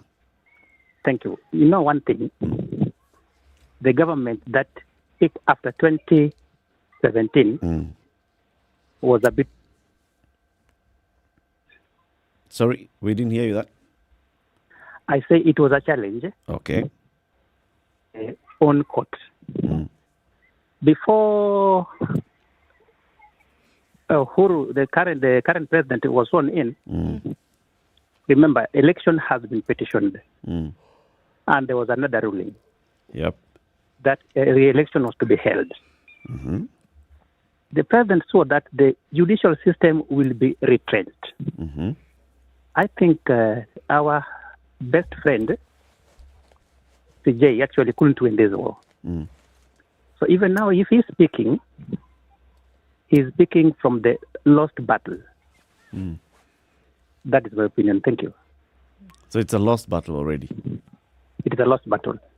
No way to reverse that loss? These politicians are more or less the same. They come and go, but this battle is lost because, for one, he's now speaking as a retired man. Yeah. He is now toothless, honestly. If at all he was to bring so many changes, he should have done it while he was still in the office. Okay. And he couldn't win. You know, the one thing he has not stopped doing, even though he's retired, he has not stopped being a lawyer. I know he has not stopped being a lawyer, but it's no longer CJ. That is absolutely true. And you see, the opinion he's giving is a legal opinion, really. He's saying that according to the law, this is how I see it. And we were saying that given that he's now retired, it is the best time. He could not have said what he's saying now when he was still Chief Justice. He couldn't have, even if he wanted to. Unfortunately, even those in the position, even the acting lady, will not stand by him when it comes now face on a man-to-man task. Why do you say that? I'm speaking because I know the government we are in. Mm-hmm. They will not win this war. Unfortunately, here comes the constitution that we have. Maybe if you were living in a nation where the president is not above all other laws, then changes could have been made. Are you suggesting that our president is actually above the law? Some of the things you can see he's doing, some of the things you can see is he has even overmandate. We, the common man, we don't have a voice to raise against that. Now he can bend the law to his will. Doesn't mean he's above it. For his own good. Hello? Yes. We can hear you. It doesn't mean he's above it, but he's not above it, but he always bend it and on paper he's not above it, but then practically, if you can bend the law so that you are at the same level as it, you may not be above it, but you're looking at it eye to eye. Well, and that's why we are getting it wrong. I think the point the point you make is a valid one, but Eric, consider for a second. The president can't take himself to court and accuse himself in court for having bent the law. No. He is probably trying to meet a political objective. Now, do we have cases where the president has been taken to court? Yes. Okay. And what has become of those? It's still ongoing. This one particular one, judges. Yes. To the state of appeal right now. Precisely. President has been taken to court. One court has said one thing. The next court has said the same thing. And the president still sits there. Now, my point exactly, he is not above the law. Because, what? He can be taken to court. When you're above the law, you can't even be taken to court. Okay. So, there are very many opinions that are coming in. 0719-012-600 at the same time as looking at that. We also get his statement from the Council of Governors. So, because Ukuri Atani told them, simutumie ile pesa iko hapo chini. What have they said? So, here is what they want to clarify. The total amount of equitable share transferred to county governments by the National Treasury is 93 billion shillings and does not in any way cover the entire monies owed to the 4 months of October, November, December, and January. Okay? That in addition to the resources owed to all counties, there are 7 counties who are owed an outstanding amount for the month of September and October. So they've received money from October, November, December, January. That is 93 billion shillings. If we were to look at how much they should have received by now, it does not cover that amount. In addition, there are some counties, 7 counties, that September, October, they did not receive the money. Outstanding amount owed for all the counties is 89 billion shillings.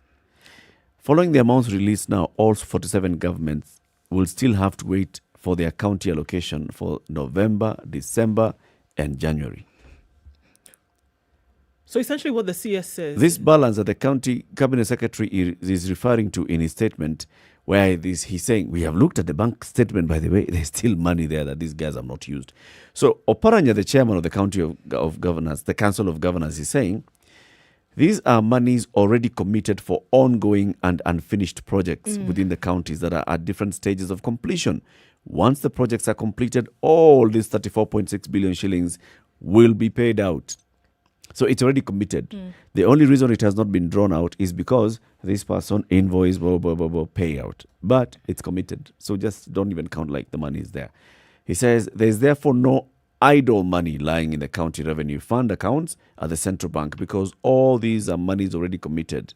For avoidance of doubt, we are urging the National Treasury to expedite the release of the equitable share owed to the county governments by the 15th of every month, as the law clearly stipulates. The counties need to pay salaries to the county civil servants and to provide services to the wananchi.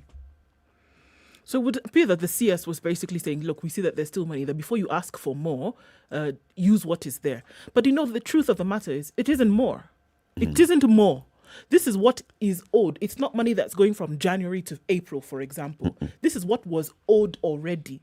And like he said, it's committed. Even that which you're yet to pay, the 89 point however billion is money that they were expecting from the months past. So that has to be paid out. But it would seem as if excuses are being looked for to say that, okay, well, let's rustle this about. In the meantime, what you have left, use that while we try to sort you out. It can't work like that. It's not house shopping where you can buy one packet of milk. There's a very serious deficit of truth and honesty in these discussions. Absolutely. In fact, it takes center stage. It's like the issue is one thing, and then the discussions around it, again, it's intergalactic. It's out of this world completely. I mean, look, it's not a secret that we don't have money. Now, this discussion of there is money when there is none, what are we being treated to? You know what it is?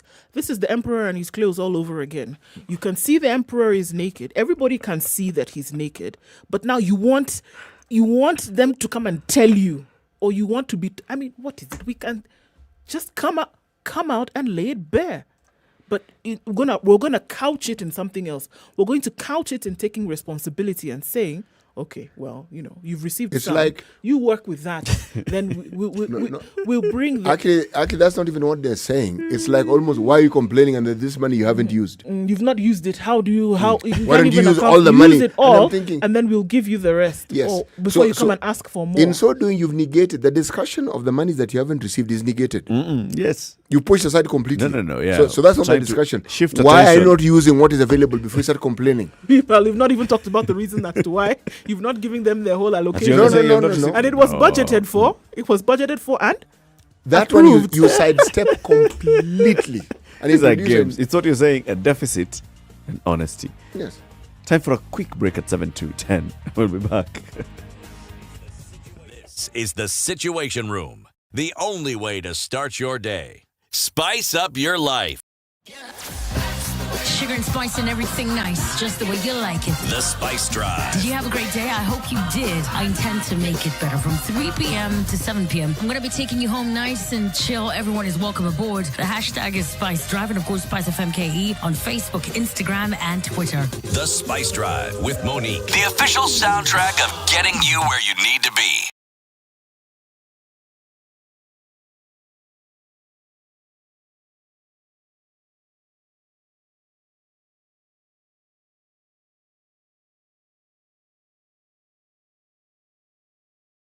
Mature, intelligent talk every morning. Spice up yourself.